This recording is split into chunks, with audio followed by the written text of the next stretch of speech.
Picture the world thousands of years ago, no blueprints, no medical schools, no engineering degrees, yet somehow magnificent pyramids pierced the sky, surgeons performed delicate operations, and aqueducts carried fresh water across vast distances.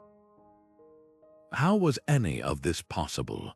The answer lies not in magic or myth, but in people, real people with extraordinary skills, whose names history often forgot. These were the architects of civilization in the truest sense, the men and women whose hands and minds built the world as we know it, yet whose stories remain hidden in the shadows of time. We're about to embark on a journey to uncover 25 forgotten professions' roles that were absolutely essential to ancient societies, from the Nile to the Tigris, from the forums of Rome to the agoras of Greece. These weren't just jobs, they were callings that blended art, science, faith, and sheer ingenuity.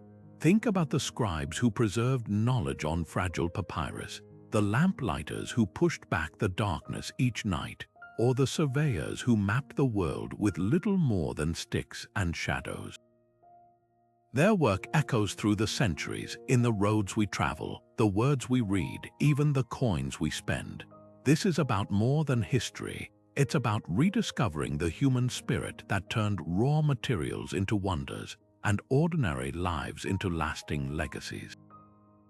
So if you've ever wondered how civilizations rose, how cultures connected, or how everyday people achieved the extraordinary, you're in the right place. We're going to meet the unsung heroes, the guardians of light, the interpreters of the divine, the masters of memory, and explore how their contributions still shape our lives today. This is a story of resilience, creativity, and the quiet power of work that stands the test of time. Get ready to see the ancient world in a whole new light and discover why these forgotten professions matter now more than ever. To truly understand these forgotten professions, we have to step back and see the ancient world not as a museum of grand monuments, but as a living, breathing network of communities. These were societies facing the same fundamental challenges we do today: how to feed everyone, how to stay healthy, how to govern fairly, and how to make sense of our place in the universe. But they tackled these challenges without the vast technological infrastructure we take for granted. Their greatest resource was human ingenuity, and from that ingenuity, specialized roles were born directly from need. In the Fertile Crescent of Mesopotamia, the necessity to predict the seasonal flooding of the Tigris and Euphrates rivers gave rise to some of the earliest astronomers and surveyors. Along the Nile, the need to store and distribute grain surpluses created sophisticated systems of accounting and required the skills of scribes and warehouse managers. This wasn't a top-down decree from a pharaoh, it was an organic evolution. A farmer who was particularly good at fixing tools might gradually stop farming to become the village blacksmith, trading his services for food. Someone with a steady hand and a good memory might be tasked with painting symbols on temple walls, slowly evolving into a recognized artist or scribe. What's fascinating is how these practical roles were almost always wrapped in a layer of spiritual and cultural significance. The blacksmith wasn't just a man who hammered metal. He was a master of fire and earth, often seen as possessing mystical knowledge to transform rock into tools. The farmer's work was tied to cycles of death and rebirth, often overseen by a specific deity. This fusion of the practical and the sacred elevated these jobs beyond mere labor. They were seen as vital contributions to the cosmic order, essential for maintaining the favor of the gods and the stability of the community. This deep interconnection meant that your profession was rarely just a job. It was a core part of your identity, often passed down through families, shaping social hierarchies and creating a complex web of interdependence that held the civilization together. The stability of an entire city could depend on the potter's ability to create jars that wouldn't leak, the weaver's skill in producing warm cloth, and the carpenter's talent for building sturdy roofs. It was this intricate, often invisible, network of specialized labor that laid the groundwork for everything we associate with ancient civilizations: their art, their architecture, their empires, and their enduring legacies. Now consider the immense power that came with this specialized skill. In a world where the vast majority were illiterate, the ability to read and write was not just an academic achievement. It was a form of magic, a direct line to the gods and to the mechanisms of the state. A scribe held a unique position in society, often elevated to the upper echelons of the bureaucratic and priestly classes. They were the ultimate insiders, privy to royal correspondence, secret treaties, and sacred texts. Their work in the temples involved copying prayers and rituals with absolute precision, as a single mistake in a holy incantation was believed to render it useless or even anger the deities. In the palace, they drafted laws and recorded the exact words of the king, their stylus effectively giving those words permanent, enforceable power. Their role in the economy was just as critical, meticulously tracking the vast stores of grain, oil, and livestock that formed the tax base of an empire, ensuring that the entire machinery of government and military could be funded and fed. This gave them a quiet, behind-the-scenes authority that few other professions could claim. They weren't just record keepers, they were the architects of institutional memory, the gatekeepers of information, and in many ways the original knowledge workers. Their training was a grueling process that began in childhood, often at special schools attached to temples or palaces where they would spend years mastering hundreds of complex symbols. In Mesopotamia, a young scribe in training would practice forming wedge-shaped cuneiform characters on soft clay tablets, learning long lists of words and proper grammatical forms. In Egypt, they had to become fluent in several different scripts, from the intricate hieroglyphs used on temple walls to the faster, cursive hieratic used for everyday administrative documents. This education was exclusive and expensive, typically reserved for the sons of the elite or occasionally the exceptionally gifted, creating a self-perpetuating class of literate administrators. Their tools were simple yet effective: a reed stylus, a palette of moist clay or a sheet of papyrus, and a small pot of ink. But with these humble instruments, they built the foundation of history itself. Every treaty signed, every harvest counted, and every myth transcribed was a brick in the edifice of civilization, ensuring that the knowledge of one generation could be passed intact to the next. Without their meticulous efforts, we would know almost nothing of the Code of Hammurabi with its groundbreaking legal principles, the Epic of Gilgamesh with its timeless exploration of mortality, or the detailed accounting of Ramesses the Great's reign. They were the silent partners to every pharaoh, every general, and every merchant, their hands shaping not only clay and papyrus but the very course of human history. But for all the prestige of the scribe, civilization was not built on parchment and clay alone. It also rested on the backs of those who performed the far less glamorous, yet utterly vital, tasks of daily maintenance. If the scribe worked in the quiet of the scriptorium, the fuller toiled in the noisy, pungent heart of industry. Imagine the bustling streets of an ancient Roman city. Among the bakeries and smithies, you would inevitably find the fullery, a workshop filled with large, shallow vats. Here, the fuller or fullo was the master of a process that was equal parts chemistry and sheer physical labor. Newly woven woolen cloth was often stiff, greasy, and contained natural oils from the sheep. the fuller's job was to scour, thicken, and finish these textiles, transforming them from rough, shaggy fabric into soft, clean, and durable materials suitable for clothing.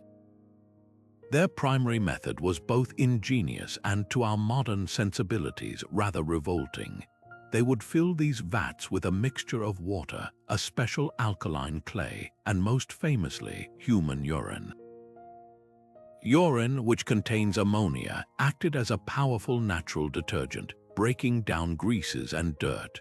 Workers, known as fullones, would then climb into these vats and trample the cloth with their feet for hours on end, a process not unlike stomping grapes, but for the purpose of agitating and felting the wool fibers together. After this initial cleansing, the cloth was rinsed thoroughly, then stretched on a special frame called a tentorium to dry and shrink under tension, ensuring it retained its proper shape and size. The final step often involved brushing the cloth with teasel heads, the prickly dried flowers of a thistle-like plant, to raise a soft, warm nap on the surface. This was a profession that demanded a strong stomach and a resilient back, but it was absolutely indispensable. In societies where the quality and cleanliness of your toga or tunic were direct indicators of your social standing and respectability, the fuller provided an essential service.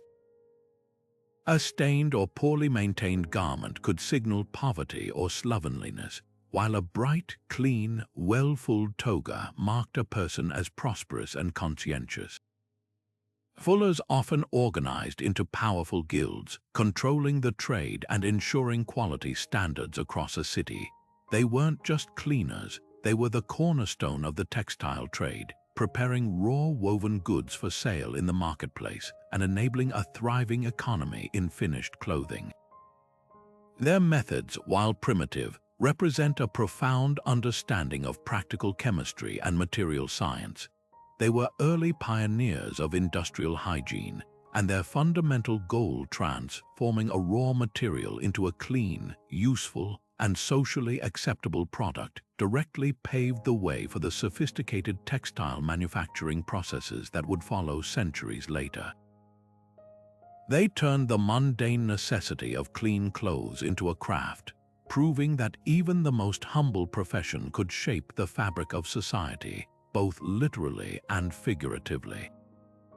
While the fuller worked with the fabrics of daily life, another profession dealt with the most profound of all human transitions, turning their expertise towards eternity itself. In ancient Egypt, the embalmer was not merely a mortician. They were a master of a sacred craft, a bridge between the world of the living and the realm of the gods.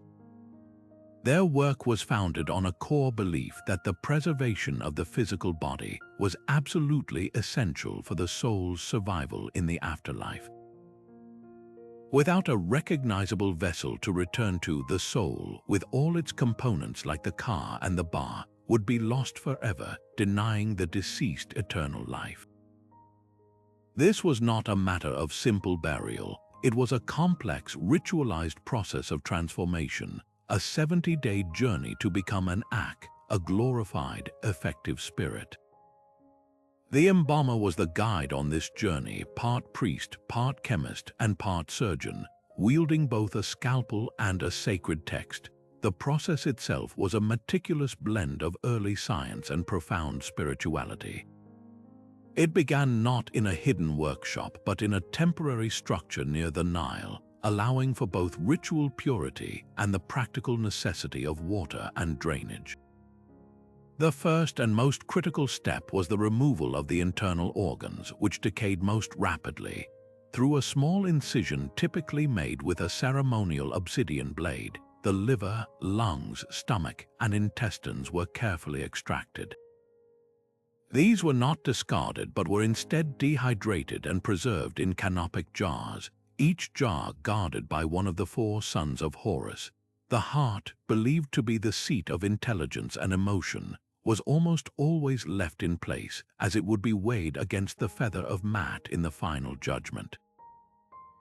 The brain, however, whose function was a mystery, was deemed unimportant and was meticulously broken down and extracted through the nostrils using long, hooked bronze tools. Then came the true magic of preservation. The body cavity was rinsed and packed with natron, a naturally occurring salt mixture, while the entire body was also covered in mounds of it. This was not a quick process. The body would desiccate in this dry, salty embrace for 40 days, drawing out all moisture and fluids to halt decomposition completely. After this period, the now shrunken and leathery body was washed again, often with palm wine for its antiseptic properties. It was then anointed with precious oils and resins, myrrh, cedar, and frankincense, which not only imparted a sacred fragrance but also acted as a sealing agent, further protecting the tissues. The empty cavity was often stuffed with linen packets of sawdust or more natron to restore a lifelike shape, and the skin was sometimes even painted with a resinous paste to give it a more vibrant appearance. The final act was the wrapping, a days-long procedure involving hundreds of yards of linen strips. Amulets and jewels were placed between the layers at specific points, each with a protective purpose, and priests recited spells and incantations from the Book of the Dead throughout to empower the transformation. The result was not a corpse but a perfected, eternal version of the person, ready for the afterlife.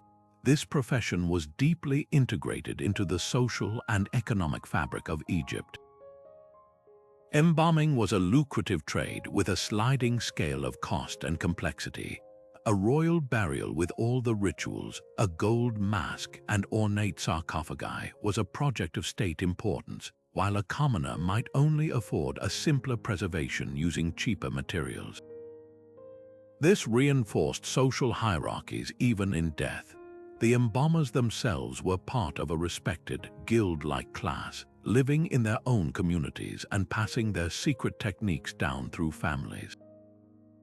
Their work provided a constant demand for a vast supply chain, supporting industries from linen weaving and natron mining to carpentry for coffins and alchemy for resins. More than any other, this profession demonstrates how a society's beliefs about death directly shape its culture, its economy, and its scientific advancements. Today, the work of these ancient specialists provides an unparalleled window into the past. By studying their methods and the bodies they preserved, modern archaeologists and scientists can diagnose ancient diseases, understand diets, trace genetic lineages, and gain intimate insight into the lives of people who walked the earth thousands of years ago. The embalmer's sacred duty of preservation has inadvertently become one of history's greatest gifts to science. While the embalmers of Egypt worked to preserve the human form for the afterlife, another group of specialists in the Roman Empire focused on preserving life itself by mastering one of its most fundamental necessities, water. The sprawling metropolis of ancient Rome, with its population soaring to over 1 million people at its peak, faced a logistical nightmare. How do you provide enough clean, fresh water for drinking, cooking, bathing, and sanitation to such a massive concentration of humanity? The answer was one of the most awe-inspiring engineering projects of the ancient world, the aqueducts. But these stone arteries were useless without the dedicated professionals who kept the lifeblood of water flowing. These were the aquarii, the water engineers, a corps of highly skilled maintainers and overseers who operated the vast hydraulic network that sustained an empire. Their work was a constant, meticulous battle against nature and decay. The aqueducts themselves were marvels of gradient and precision, sometimes stretching over 50 miles from a mountain spring to the city, but they were not the sealed, pressurized systems we know today. They were open channels, often just stone-lined troughs with a continuous flow of water, which made them incredibly vulnerable. A single dead animal, a landslide, or a buildup of mineral deposits could contaminate or block the supply for thousands. The aquarii were the immune system for this vast network. Teams of these workers, under the supervision of a chief engineer known as the curator aquarum, patrolled the entire length of the system. They walked the elevated arcades and inspected the underground conduits, looking for cracks, leaks, and signs of sabotage or unauthorized tapping. Their toolkit was a blend of ingenuity and pragmatism. They used lead pipes called fistulae to distribute water from the main castellum divisorum, the distribution tank at the city's edge, into smaller channels for different neighborhoods and purposes. They understood the principles of sedimentation, building settling tanks where water could slow down, allowing impurities and sand to drop out before the cleaner water continued its journey. The social impact of their work cannot be overstated.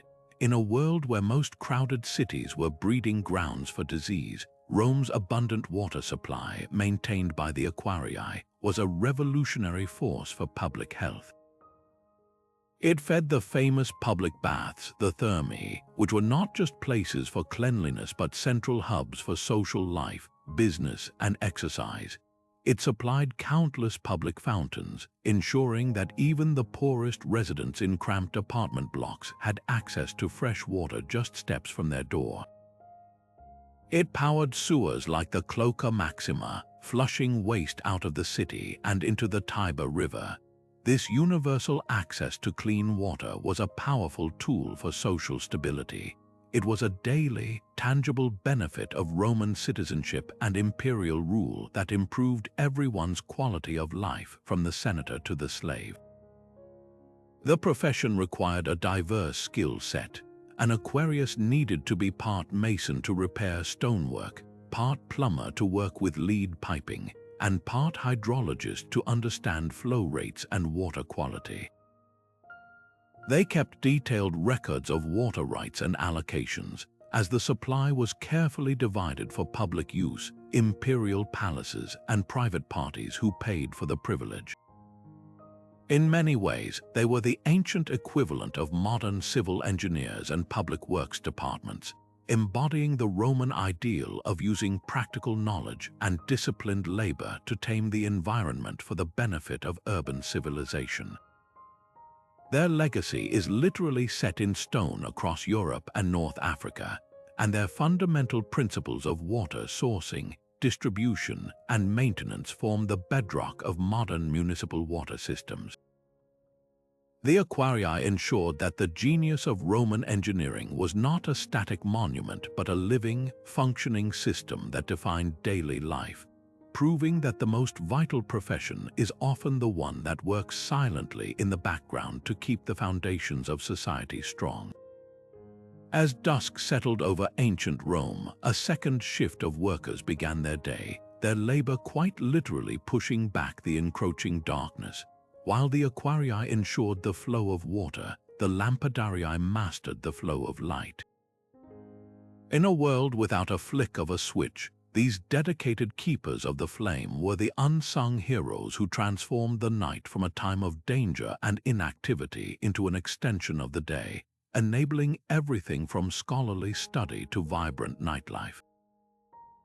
Their profession was born from a fundamental human desire to conquer the limitations of sunset, and their daily routine was a carefully orchestrated ballet of fire management that kept entire cities safely illuminated.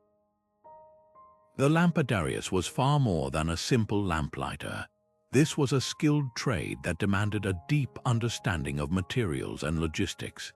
Their primary tools were the oil lamp and the torch, but the choice of fuel was a critical decision that impacted everything from the quality of light to the city's budget and even its smell.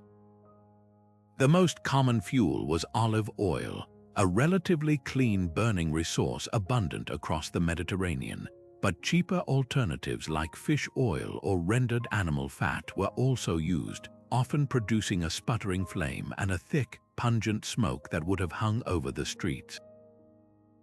The Lampadarius had to know the burning properties of each, how to trim and maintain the wicks typically made from flax or papyrus, to ensure a steady flame without excessive smoking, and how to safely transport and store these volatile materials.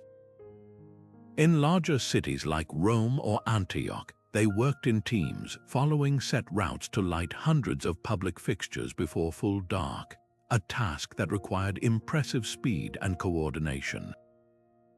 They also served as a primitive form of night watch, their constant presence and familiarity with their route making them the first to notice fires, criminal activity, or disturbances, often acting as the eyes and ears of the city after hours.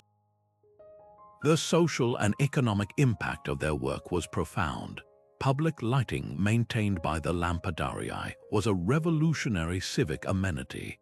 It drastically improved public safety, reducing the risks of robbery and assault in the narrow, winding streets of ancient cities.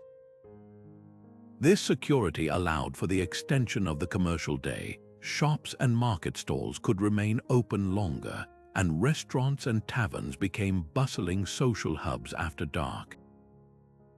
The famous Roman poet Juvenal even commented on the nightlife, noting that one could travel across Rome for a dinner party and return home safely by the light of the lamps. This extension of active hours effectively increased the economic productivity of the city and enriched its social fabric. Furthermore, their work was essential for public order and governance. Well-lit streets allowed for the movement of troops and officials at all hours, and illuminated temples and public squares made nighttime religious ceremonies and civic gatherings possible. The profession itself was often organized into guilds similar to other trades and was considered a vital public service, sometimes even funded by wealthy citizens as a form of patronage or civic duty. The Lampadarius didn't just light lamps, they illuminated the path toward a more sophisticated, secure, and vibrant urban existence, proving that the ability to control light is a fundamental prerequisite for a complex and around-the-clock civilization. In the grand theaters of Roman politics and war, where the fate of millions could hinge on a single decision, leaders seldom relied on their own judgment alone. They turned to a higher authority, one they believed spoke through the natural world itself, the augur. This was no mere soothsayer or fortune teller. An augur was a state-appointed priest, a member of the most prestigious religious college in Rome, whose sole function was to discern the will of the gods, or pax deorum, through a highly formalized system of observation and interpretation. Before a battle was joined, a law was passed, or a new consul took office, the augurs were consulted. Their pronouncements were not suggestions, they were legally binding directives that could bring the entire machinery of the state to a grinding halt. A general, poised for victory on the battlefield, might receive word that the sacred chickens had refused to eat, a dire omen, and would be forced to stand his army down, potentially losing a strategic advantage. The entire political calendar operated around dies fasti and nefasti, days deemed auspicious or inauspicious for public business based on the augurs' readings. This was governance by divinity, a system where human ambition was constantly checked by the perceived whims of the gods, and the augur was the indispensable interpreter. The art of augury, known as auspicium, was a complex science rooted in meticulous observation. An augur did not simply gaze at the sky and guess, he was a master of taxonomy and pattern recognition. The most common form of divination was ornithomancy, the observation of birds, but it wasn't just about seeing a bird, it was about everything related to it. Was it a bird of the left or the right? The left side was generally considered auspicious, the right inauspicious. What species was it? Eagles and vultures, as birds of Jupiter, held particular significance. What was its flight pattern? Were its wings beating steadily, or was its flight erratic? Did it sing? And if so, what was the tone and direction of the call? The augur would define a section of the sky, a templum, using his ceremonial staff, the litus, and then observe that sacred space with intense concentration. But birds were not the only messengers. Celestial signs like thunder and lightning were powerful indicators, and even the behavior of sacred chickens carried to the battlefield in cages could decide a military campaign. If the birds ate their grain eagerly, especially if it fell from their beaks in a way that created a pattern, it was a green light from the gods. If they refused to eat, it was an absolute veto. This might seem like superstition to us, but to the Romans, it was a sophisticated method of risk assessment. In a world filled with uncertainty, disease, famine, the fortunes of war augury provided a framework for decision-making that removed the burden of absolute choice from fallible humans and placed it in the hands of the divine. It was a system designed to create consensus and legitimacy. If a battle was lost after an augur had declared the omens unfavorable, the general could not be blamed. He had simply followed the god's will. Conversely, a victory after a favorable reading confirmed the state's divine favor. Becoming an augur was a matter of both elite status and intense study. Initially open only to patricians, the position was later expanded to include wealthy and influential plebeians. They were co-opted into the college for life, forming a small, powerful body of advisors who were intimately involved in the highest levels of statecraft.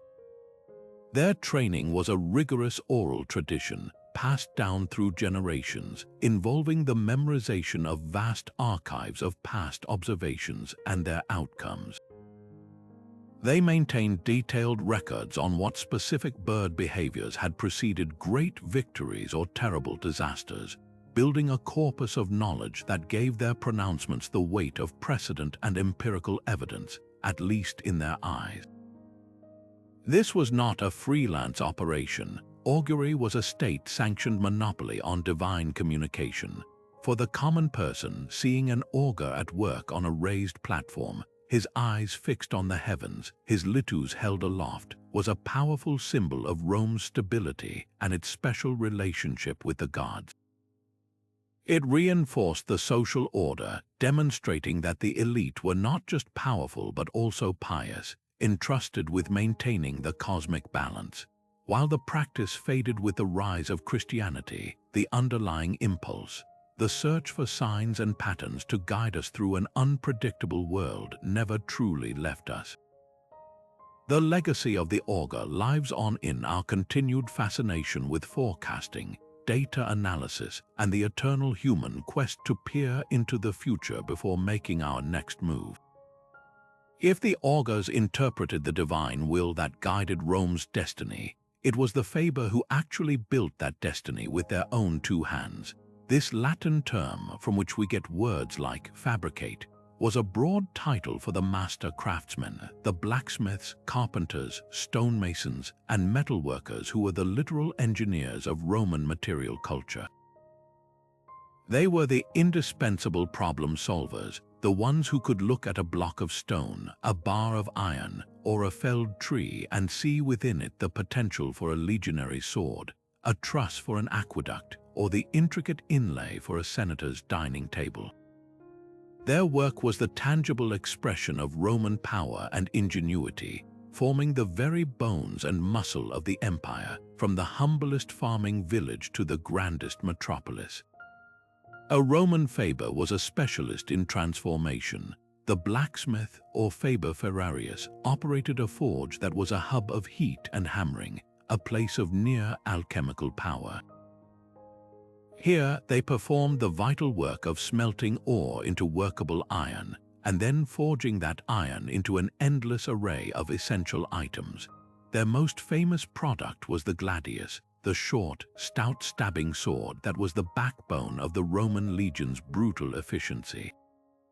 But their output was far more diverse. They crafted the pilum, a specially designed javelin with a soft iron shank that would bend on impact, rendering an enemy's shield useless and ensuring it couldn't be thrown back. They made the heavy iron nails that held everything together, from military forts and ships to sandals and furniture. they produced agricultural tools like plowshares, sickles, and hoes that fed the empire, and surgical instruments like scalpels and forceps that saved lives.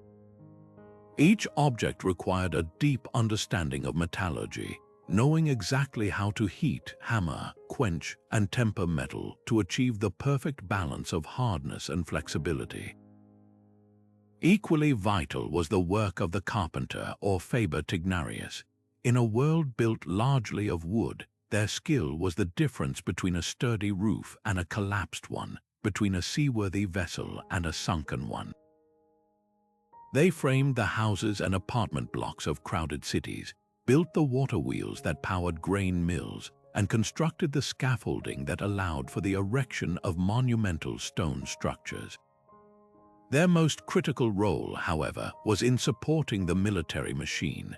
A Roman army on the move was accompanied by a legion of Fabii who could build a fortified camp, complete with wooden palisades and watchtowers, in a matter of hours at the end of a day's march. They built the siege engines, the massive ballistae that hurled stones, and the tortoises that protected soldiers approaching city walls.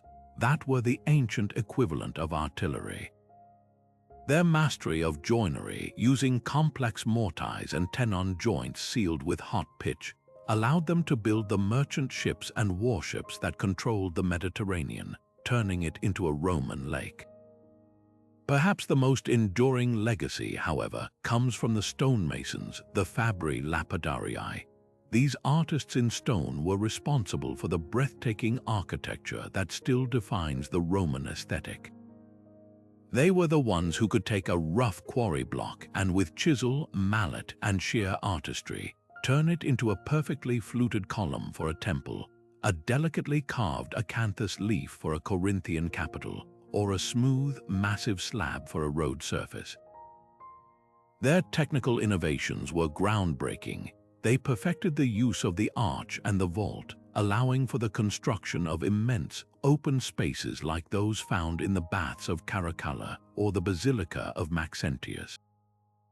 They developed and laid the concrete that forms the core of the Pantheon's magnificent dome, a feat of engineering that would not be surpassed for over 1,000 years. The famous Roman roads, those arrow-straight highways that accelerated the movement of troops and trade across continents, were their handiwork, layered masterpieces of drainage and durability. What truly elevated the work of the Faber beyond simple labor was their organization. They formed powerful guilds known as collegia. These were more than just trade unions. They were social and religious fraternities that provided a sense of identity, mutual support, and financial security for their members. Within a collegium, techniques were standardized and knowledge was shared and preserved, passed from master to apprentice through years of rigorous training. This system ensured a consistent quality of workmanship across the vast empire. A nail forged in Britannia would be as reliable as one made in Rome, and a standard measurement cut by a mason in Gaul would fit perfectly with a piece from Egypt. This network of skilled professionals created a mobile, reliable workforce that could be deployed on massive imperial projects anywhere, ensuring that the architectural and technological language of Rome remained consistent from one province to the next. The Faber was not just a craftsman, they were a node in a vast network of knowledge and skill, the human engine that powered Roman pragmatism and turned ambitious blueprints into an enduring reality that still shapes our world today. While the Roman Faber built the physical structures of empire, the intellectual and political architecture of ancient Greece was upheld by a different kind of craftsman, one who worked not with stone or iron, but with words and numbers. In the bustling agora of Athens, where democracy was being invented in real time, the most powerful tool wasn't the sword or the chisel, it was the written record. And the master of this tool was the Grammatius. Far more than a simple clerk, the Grammatius was the human hard drive of the city-state, the essential administrator whose meticulous work made the revolutionary experiment of self-governance possible. Imagine the scene in the assembly where thousands of male citizens gathered to debate and vote on matters of war, peace, and law. Without the Grammatius, this would have descended into chaos. It was this public secretary who stood at the center of the action, recording every proposed decree, every amendment, and every final vote with unwavering precision. The resulting document, inscribed on a papyrus roll or a wax tablet, was the official will of the Athenian people. It bore his signature, and his presence as an impartial witness gave it immediate legal force to be stored in the Matroon, the city's central archive, as a permanent record for all to consult. This was the bedrock of accountability. A politician could not later deny his proposal, and the people could not forget their own decisions. The Grammatius made the memory of the state infallible. Their responsibilities extended far beyond the assembly floor. The Athenian economy, a complex web of public and private finance, relied entirely on their accuracy. They kept the detailed ledgers for public works projects, tracking the massive expenditures for the construction of the Parthenon, from the cost of marble from Mount Pentelicus to the daily wages paid to the stonemasons.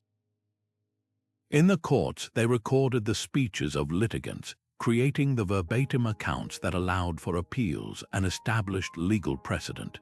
They managed the catalogues for the city's granaries, a life-or-death task ensuring that the populace could be fed during a siege or a poor harvest.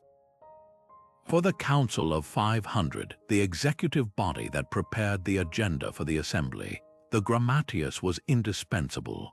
He was the one who drafted the official correspondence with other city-states, recorded the minutes of closed-door meetings, and maintained the lists of citizens eligible for jury duty or military service. This was a position of immense trust. A Grammatius with a bias or one who could be bribed to alter a single figure or phrase could subtly warp the entire machinery of the state. Consequently, they were often selected by lot or elected for fixed terms, and their work was subject to review, ensuring that the administration remained clean and responsive to the people.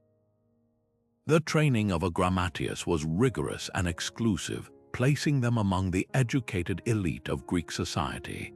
Literacy was not a common skill. It required years of expensive tutoring that was typically only available to the sons of wealthy families. Their education went beyond simply learning the alphabet. They had to master a specific style of cursive writing that was both fast for taking live notes and legible for creating permanent archives. They became experts in arithmetic and basic accounting, using systems like the Athenian numeral system, which used the letters of the alphabet to represent numbers, a complex code to the uninitiated. Perhaps most importantly, they had to develop a profound understanding of law and political procedure. They needed to know the exact wording required for a legally binding motion, the proper format for a treaty, and the specific formulas for oaths and decrees. This expertise made them more than just scribes. They were advisors and procedural guides, ensuring that the chaotic energy of democracy was channeled correctly into lawful and actionable outcomes. Their silent, steady work in the background supported the famous voices that have echoed through history. When Pericles gave his famed funeral oration, a Grammatius was there to transcribe its themes for the public monument. When Socrates was tried for impiety, a Grammatius recorded the charges and the verdict. When a merchant ship arrived in Piraeus with a cargo of Egyptian grain, a Grammatius logged its arrival and calculated the import duties. They were the unsung heroes who provided the stable foundation upon which philosophers, orators, and politicians could build their legacies, proving that the most revolutionary ideas are only as strong as the paperwork that supports them. In the cutthroat world of Republican Roman politics, where a single misstep could end a career, a politician's most valuable asset often wasn't his wealth or his lineage, but a seemingly simple skill, the ability to remember a name. Yet in the swirling, chaotic crowds of the forum, amidst the handshakes and backslaps of a public festival or a tense election day, even the sharpest mind could falter. Forgetting the name of a key supporter's wife or confusing one wealthy equestrian with another wasn't just a social faux pas. It was a political catastrophe that could cost a vote, an alliance, or a lucrative campaign donation. This high-stakes environment gave rise to one of the most fascinating and specialized professions of the ancient world, the nomenclator. This was not a simple servant. He was a walking, talking database, a master of social intelligence whose whispered prompts from behind his patron's shoulder could make the difference between a triumphant consulship and humiliating obscurity. The nomenclator was the ultimate political wingman. His entire existence was dedicated to a single, critical task, knowing everyone. He committed to memory not just the names of hundreds, even thousands, of important citizens, but a rich dossier of personal information attached to each one. He knew their political affiliations, were they a staunch optimate or a populist popularis. He knew their family connections, who was whose father-in-law, whose nephew held a minor magistracy, which families were locked in bitter feuds. He knew their business interests. Was this man a wealthy shipowner who might be swayed by a policy favoring maritime trade? He knew their personal triumphs and shames. Had they recently lost a son, won a legal case, or suffered a financial setback that made them desperate for political favor? This vast repository of knowledge was accumulated through constant effort. The nomenclator would study publicly posted lists of citizens, haunt the basilicas where business was conducted, and network with other slaves and freedmen in a vast, informal intelligence-gathering web. He was the eyes and ears of his patron, and his memory was the hard drive on which a political career was stored. To manage this immense cognitive load, nomenclators were masters of advanced mnemonic techniques, the ancient art of memory. Long before memory palaces became a popular trope, these professionals were using sophisticated spatial association to organize information. They might mentally walk through the streets of Rome, assigning a different prominent citizen to a specific temple, shop, or statue along the route. To remember that Lucius was a wealthy baker with a son in the military, he might visualize a giant loaf of bread wearing a helmet, standing next to the statue of Mars in the Forum of Augustus. These were not simple tricks. They were a highly developed professional skill, honed through years of training and practice. The payoff for this expertise was immense. As his patron worked the crowd, the nomenclator would glide discreetly behind him, and with a barely perceptible whisper, provide the crucial intel just in time. Ahead, you're right, the man in the white toga. That is Gaius Popilius. His daughter is married to the brother of your opponent. His primary concern is the high cost of importing Egyptian grain. Armed with this information, the politician could then step forward with confident familiarity. Gaius Popilius, what a pleasure, and how is your lovely daughter? And tell me, have the recent shipping tariffs been affecting your business? I've been giving that matter a great deal of thought. The effect was magical.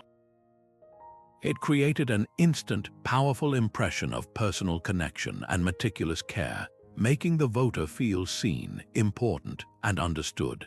The role of the nomenclator reveals a profound truth about ancient Roman society. It was fundamentally an oral, face-to-face culture where reputation and personal bonds were the primary currency of power.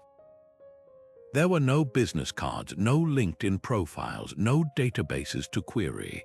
Social and political capital was built one conversation, one handshake, one remembered name at a time. A powerful man was judged by the size and loyalty of his clientele, the crowd that gathered at his door each morning for the ritual salutatio. The nomenclator ensured that this ritual ran smoothly, that no important client was ever overlooked or forgotten. In this way, the nomenclator was more than an aid. he was a vital piece of social infrastructure, a human algorithm designed to navigate the complex web of obligations and relationships that defined Roman life. His presence allowed the machinery of politics and patronage to function with a personal touch, smoothing over the cracks that impersonal bureaucracy might create. He embodied the principle that in a world built on personal honor and connection, the simple, profound act of remembering someone's name was in itself a form of power. And this intricate dance of social politics, reliant on sharp observation and memory, finds a surprising and darker parallel in another ancient profession, one that looked not into the faces of the powerful, but into the entrails of sacrifices to discern a very different kind of future.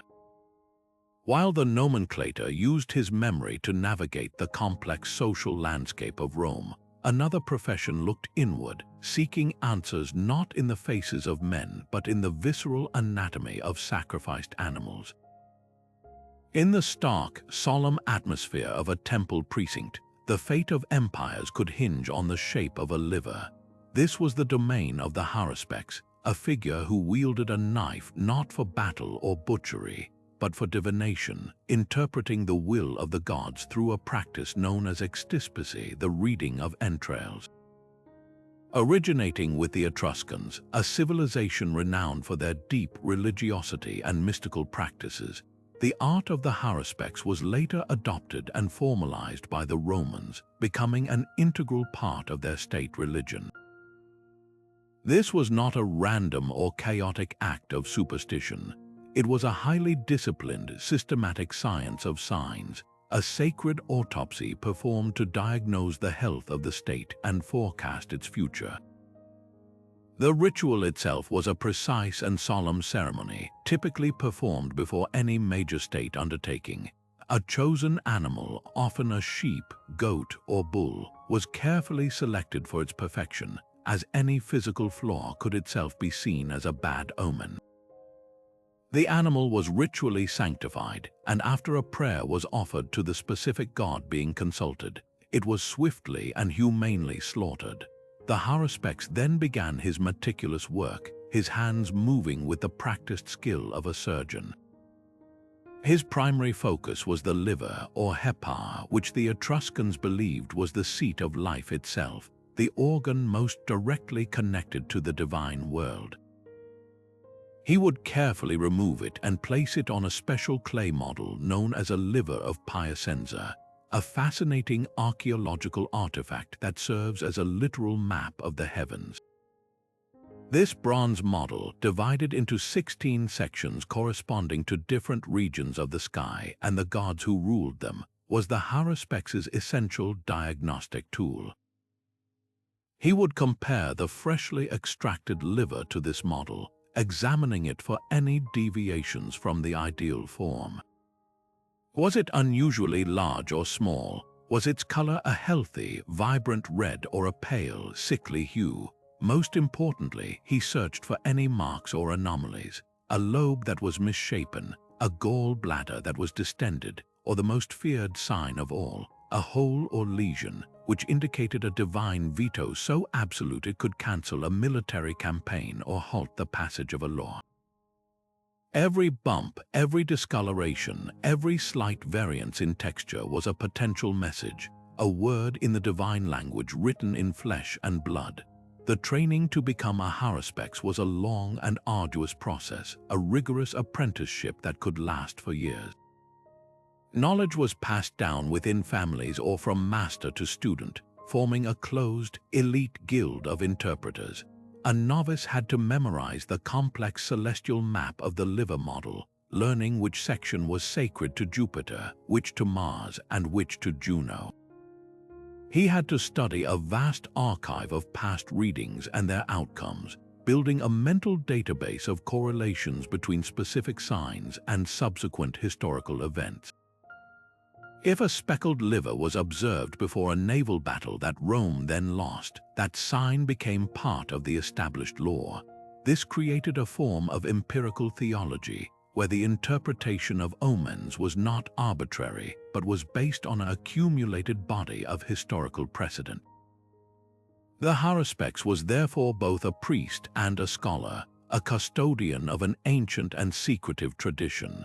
His authority did not come from political office or military rank, but from his perceived mastery of this divine science, his unique ability to translate the messy reality of biology into a clear, actionable forecast from the gods. The influence of the Haruspex on Roman statecraft cannot be overstated. No general would think of engaging an enemy army without first ensuring the entrails were favorable.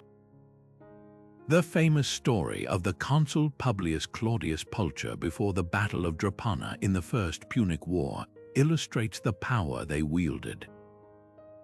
When the sacred chickens aboard his flagship refused to eat, a terrible omen Claudius, in frustration, reportedly threw them overboard, declaring, "If they won't eat, let them drink."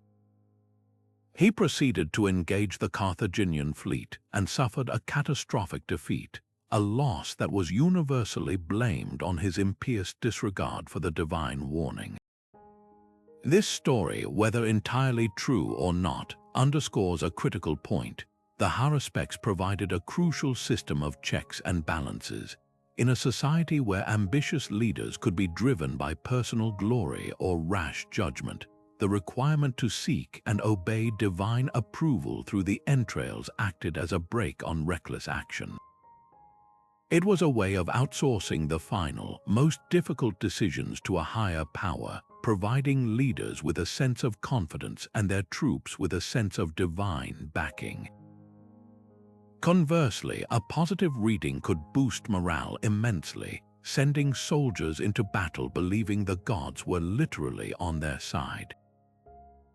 Beyond the battlefield, haruspices were consulted on matters of public health during plagues, on agricultural policy during famines, and on the meaning of strange natural phenomena like earthquakes or eclipses, which were seen as signs of divine displeasure that needed to be diagnosed and appeased. Though the practice faded with the rise of Christianity, which condemned it as pagan sorcery, the legacy of the Haruspex is deeply woven into the history of science and medicine. Their profound, intimate study of animal anatomy made them some of the earliest and most detailed observers of internal physiology. While their interpretations were spiritual, their methods were empirical and observational, laying a foundational approach that would later be adopted by early medical scientists. The very idea that the body could be read for signs of health and disease, that internal conditions reflected larger systemic states, is a core principle of diagnostics that finds a direct, if distant, echo in the work of a modern surgeon analyzing a biopsy or a radiologist reading a scan. The Haruspex reminds us that the human desire to find pattern and meaning in the natural world, to seek guidance in the face of uncertainty, is a powerful and enduring drive. They turn the most visceral of acts into a sophisticated language of divination, proving that the quest for knowledge, whether through spirituality or science, often begins with a careful, curious look at the world right in front of us, even if that world is found within. From the sacred and the visceral, we now turn to a craft that was perhaps the most universally essential, found in every home from the humblest hut to the most opulent palace.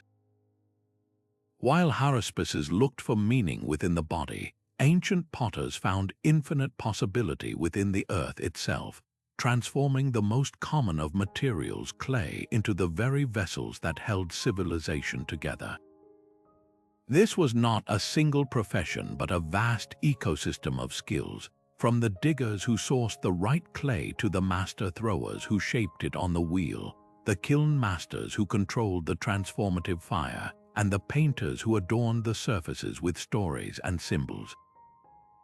Their innovations were born from the most fundamental human needs: the need to store a harvest surplus to survive the winter, the need to cook food to make it safer and more digestible, and the need to carry water from a distant source back to a thirsty family.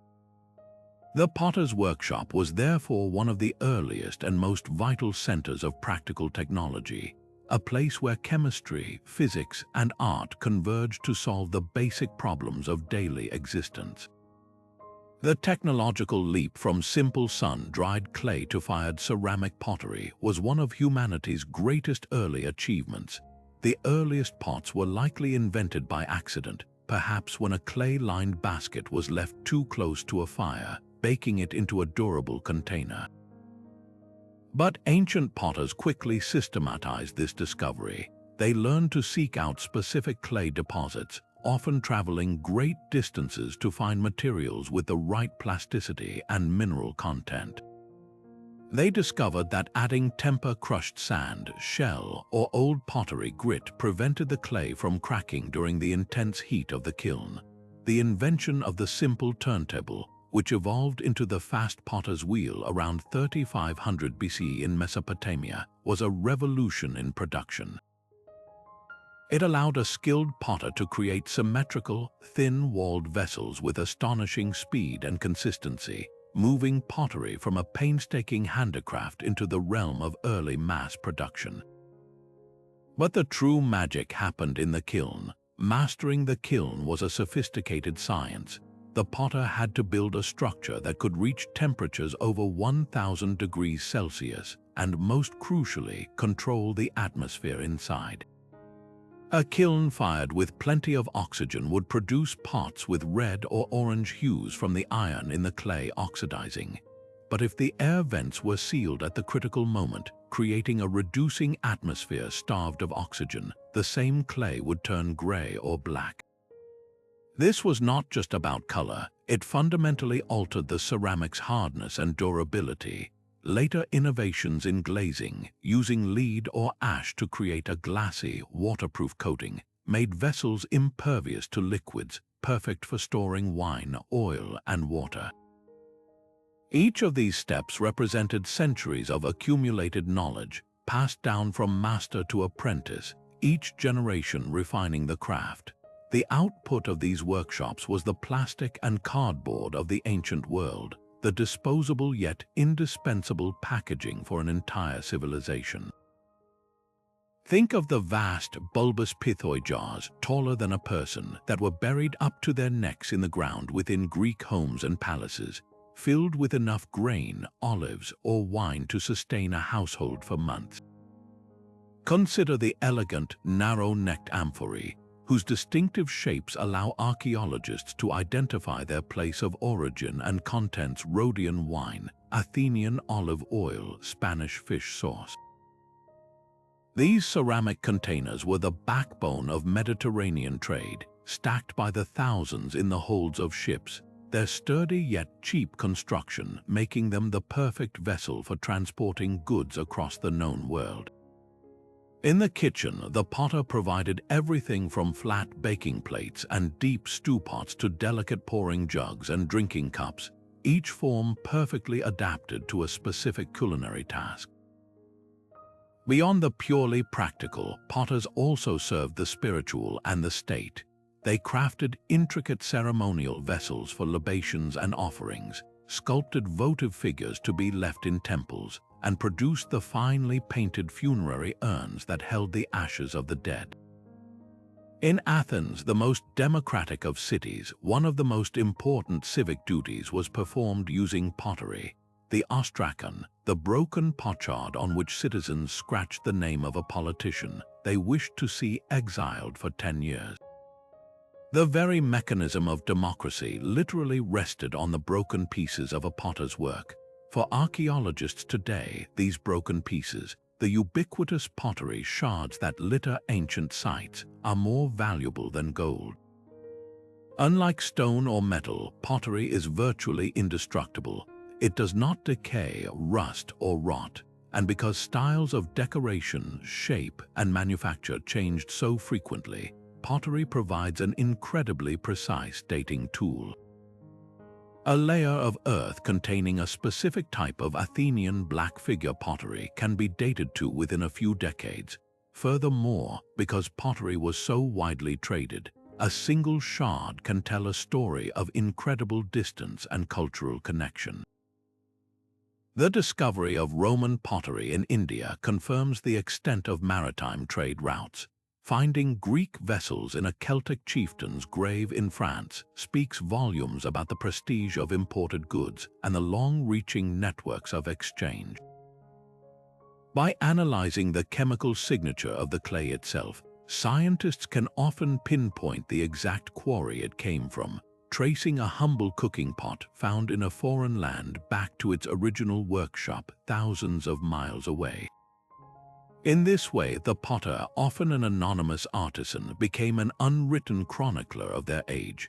Their work, meant to hold grain or water, now holds answers about ancient diets, economies, social structures, and the endless human desire to connect, trade, and create.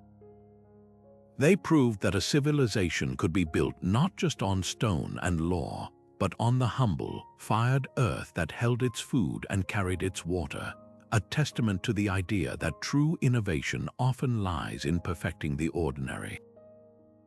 While the potter's work was fundamental, serving the everyday needs of the many, another artisan catered to the powerful few, transforming Earth's most coveted metals into objects of unimaginable splendor and significance. The ancient goldsmith was more than a jeweler. They were a master of fire and symbol, an alchemist whose workshop was a crucible where artistry, technology, and raw power converged. In the royal courts of Egypt and the towering ziggurats of Mesopotamia, these skilled craftsmen did not merely decorate the elite. They physically manifested the very concepts of divinity, authority, and wealth, turning soft, gleaming metal into the hard currency of social and spiritual order. Their work was so intrinsically linked to value and belief that it fundamentally shaped the economies and cosmologies of the ancient world. The technical prowess of the goldsmith was nothing short of revolutionary, representing some of the most advanced material science of its time. Their first challenge was sourcing and refining. Gold was often panned from river sediments, while silver and electrum, a natural gold-silver alloy, were mined from rock in dangerous, back-breaking labor. Once acquired, these precious metals were carefully purified in small clay crucibles, heated in charcoal-fired furnaces that could reach astonishing temperatures. But the true magic began with fabrication. Goldsmiths developed and perfected techniques that are still the foundation of jewelry making today. They mastered soldering, using a copper-based powder as a lower melting point alloy to join pieces seamlessly without melting the entire work. They practiced intricate engraving, etching detailed scenes of gods and kings into metal surfaces with hardened bronze or flint tools. One of their most vital inventions was granulation, an incredibly delicate process where tiny spheres of gold were arranged into intricate patterns and fused to a background without any visible solder, a technique that seems almost miraculous even to modern jewelers. Perhaps their greatest contribution to metallurgy was the development of alloying. By intentionally mixing gold with precise amounts of silver or copper, they could alter its color, creating the rose gold of the Egyptians or the pale yellow gold favored by the Mycenaeans, and most importantly, increase its hardness to make intricate pieces more durable.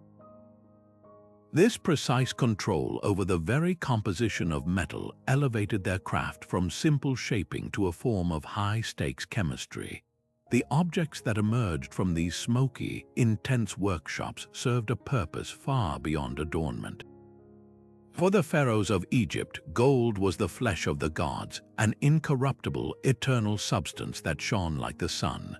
A goldsmith tasked with creating a funerary mask for a king like Tutankhamun was not making a piece of art. They were constructing a new, divine body for the afterlife, a perfect, golden shell that would ensure his resurrection and eternal divinity. Every symbolic element, the cobra and vulture on the brow, the braided beard, the inlaid lapis lazuli and carnelian was meticulously crafted to serve this spiritual function. In Mesopotamia, goldsmiths worked for the temple complexes, creating massive, awe-inspiring statues of deities like Ishtar or Marduk, often sheathed in gold leaf over a wooden core. These were not passive idols, they were considered the literal dwelling places of the gods, and the goldsmith's skill was essential in creating a vessel worthy of such a powerful inhabitant. For the living elite, goldsmiths produced seals that authenticated documents, signet rings that served as signatures, and lavish jewelry that announced the wearer's status to the world. A Sumerian queen like Puobi, buried at Ur, was literally covered in pounds of intricately crafted gold, carnelian, and lapis lazuli, a walking display of her city's wealth and her access to far-flung trade networks. This connection to trade points to the goldsmith's most enduring legacy, the invention of coinage. While valuable metals had long been used in barter, it was the goldsmiths of the Lydian kingdom in Asia Minor around the 7th century BC who, under royal command, began to produce standardized pieces of electrum stamped with a lion's head. These first coins guaranteed both the weight and the purity of the metal, a function that required the goldsmith's expert knowledge. This simple innovation revolutionized economics, transforming wealth from something measured in bulky, variable goods like grain or livestock into a portable, fungible, and universally accepted medium of exchange. The goldsmith, by vouching for the metal's content with the authority of the king's mark, became the unwitting architect of the monetary systems that would underpin every subsequent empire. Their workshops effectively became the first mints, and their technical skills in assaying, determining the purity of metals became a critical function of the state.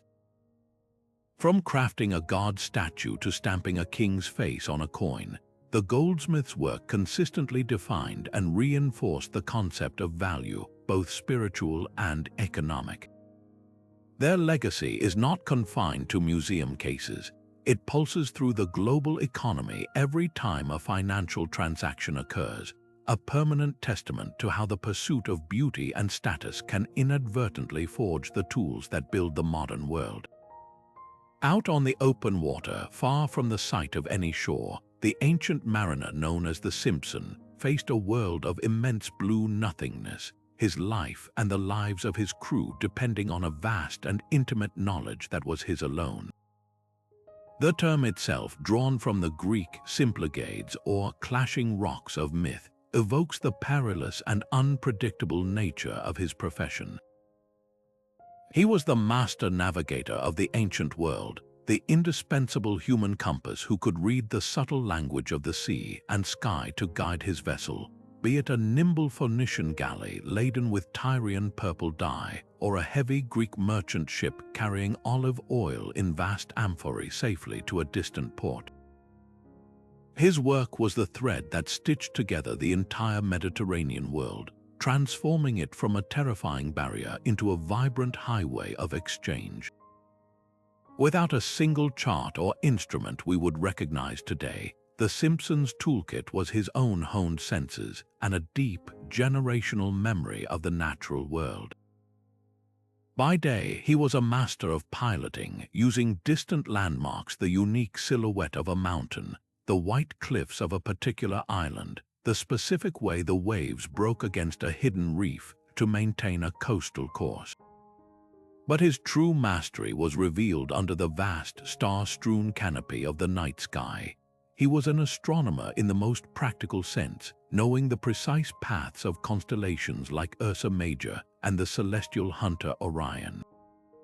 He understood how the height of the North Star above the horizon could indicate his latitude, guiding him on east-west routes between, say, Crete and the Nile Delta. This knowledge wasn't written in books, it was memorized in complex poetic star catalogues and passed from father to son through years of apprenticeship, a sacred trust of wayfinding lore. Yet the stars were only part of the picture. He learned to read the sea itself. The color and temperature of the water could signal his proximity to land or a shift in current. The flight patterns of birds were a vital clue. A lone bird flying steadily in one direction might be heading toward land, while a flock circling high overhead often indicated an island was near. He understood the prevailing winds, the steady Artesian winds of summer, the treacherous sudden squalls, and knew how to angle his sail to use them. He could even interpret the swell of the waves, sensing a coming storm long before the clouds appeared on the horizon. This was a holistic science, a continuous and dynamic conversation with the environment. The impact of this lone figure on the deck of a ship cannot be overstated. He was the critical enabler of everything from basic survival to the rise of empires. His skills allowed for the reliable transport of bulk goods, creating the first truly interconnected economies. Egyptian grain could feed the growing population of Athens. Cypriot copper could be alloyed with tin from as far away as Britain to make bronze weapons for Near Eastern armies, and fine pottery from Corinth could grace the tables of wealthy Etruscans in Italy. But he carried more than just commodities. Aboard his ship were intangible cargoes that would reshape the world: alphabetic script, mathematical concepts, religious ideas, and artistic styles. A Simpson navigating for a Phoenician vessel might carry the precursor to the Greek alphabet from the Levant to the Aegean. Another, working for a Greek colonist, carried the entire cultural blueprint for a new city-state, its laws, its gods, its architectural plans, to the shores of southern Italy or the Black Sea. These mariners were the nervous system of antiquity, transmitting impulses of innovation and culture that allowed civilizations to learn from one another and evolve. The profession demanded a unique blend of bravery and humility.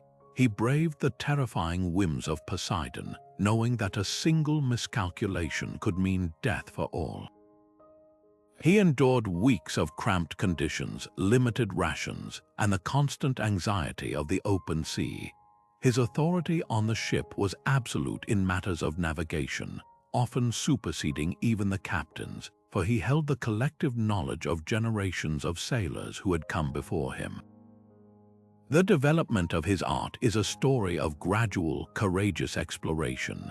The first Simpsons likely clung to the coastlines, but over centuries, they built up the confidence and the knowledge to strike out across the deep, discovering new sea routes that dramatically shortened journey times. The Phoenicians, perhaps the greatest Simpsons of all, are believed to have circumnavigated Africa, a voyage of breathtaking audacity that would not be repeated for over 2,000 years. Their voyages down the Atlantic coast of Africa and up to the tin-rich islands of Britain opened up trade networks that spanned the entire known world. Every time a Simpson guided his ship safely into a foreign harbor, he didn't just deliver a cargo, he expanded the horizons of human possibility, proving that the world was far larger and more connected than anyone on shore could possibly imagine. While the Simpson navigated the vast and perilous seas, charting the physical world, another dedicated professional was mapping the even more complex and fragile terrain of human knowledge.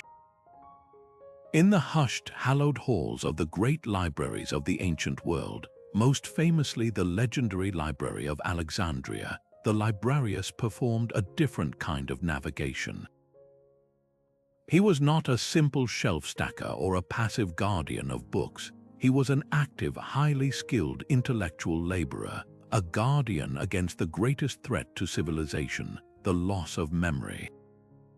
In an age where every single word had to be painstakingly copied by hand onto fragile papyrus or expensive parchment, the work of the Librarius was a race against time, decay, and oblivion.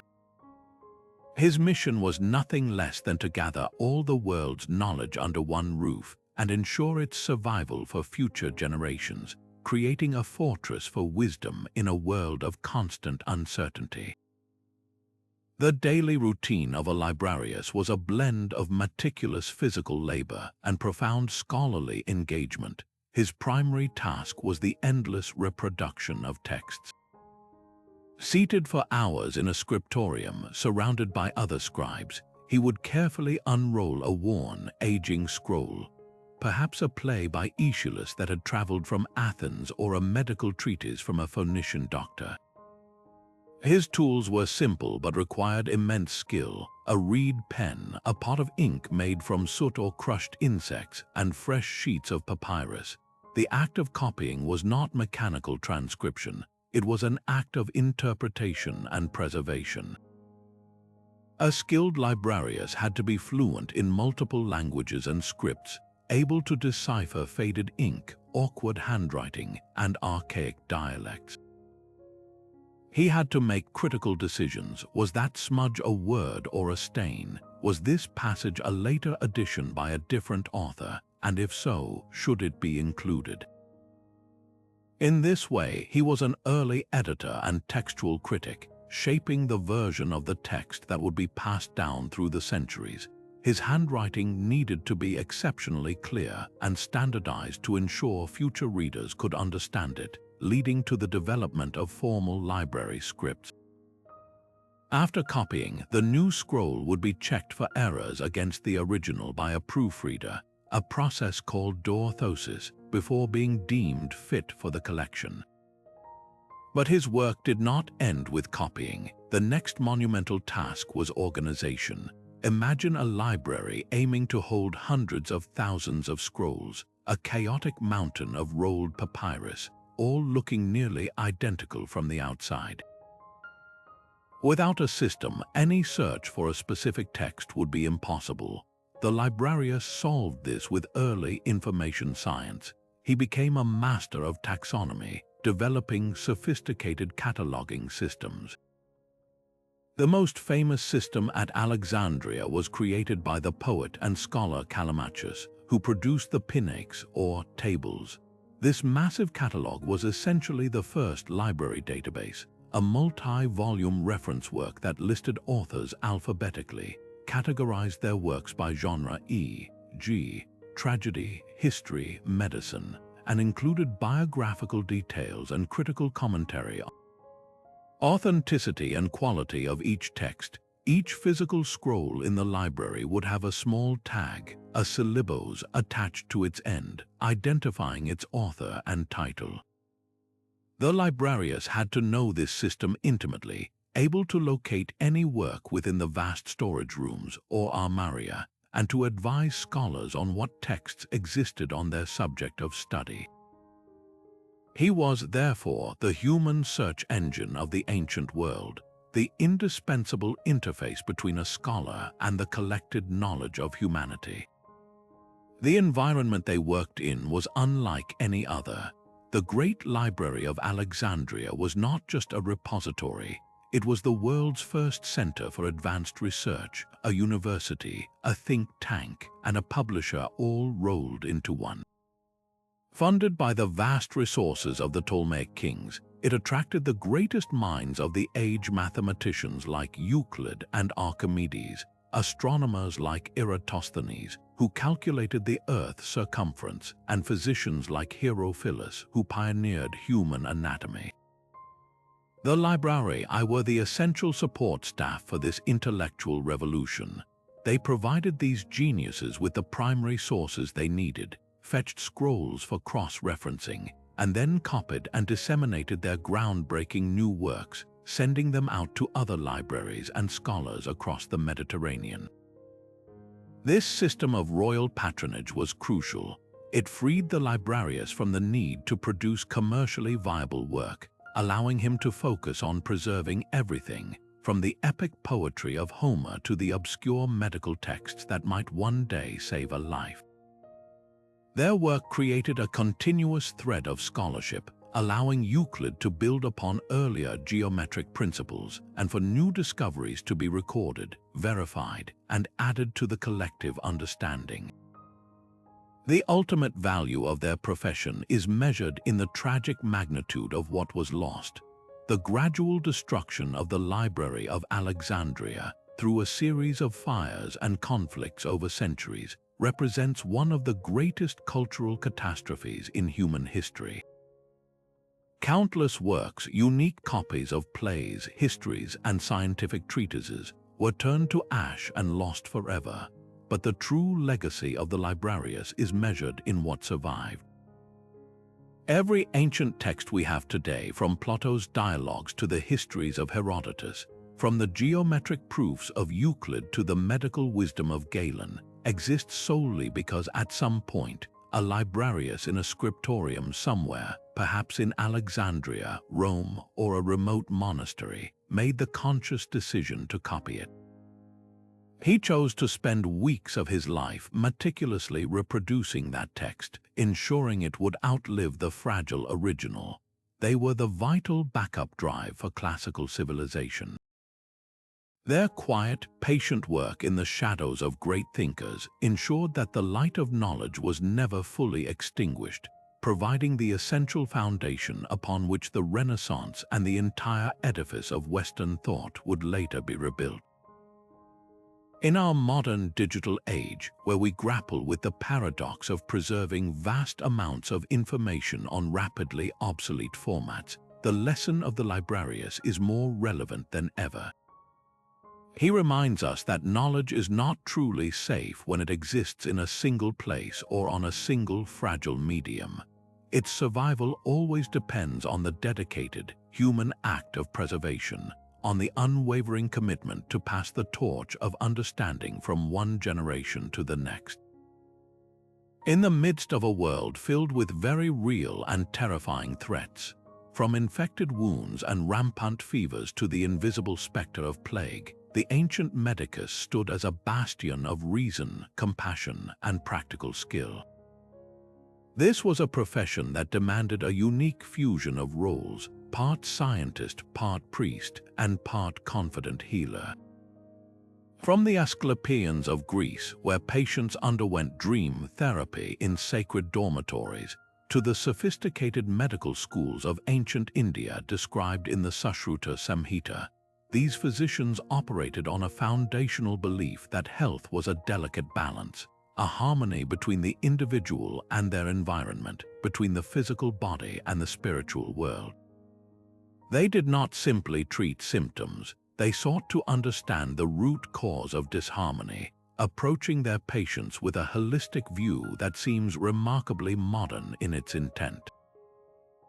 The most famous framework, born in Greece and later adopted and expanded by Rome, was the theory of the four humors.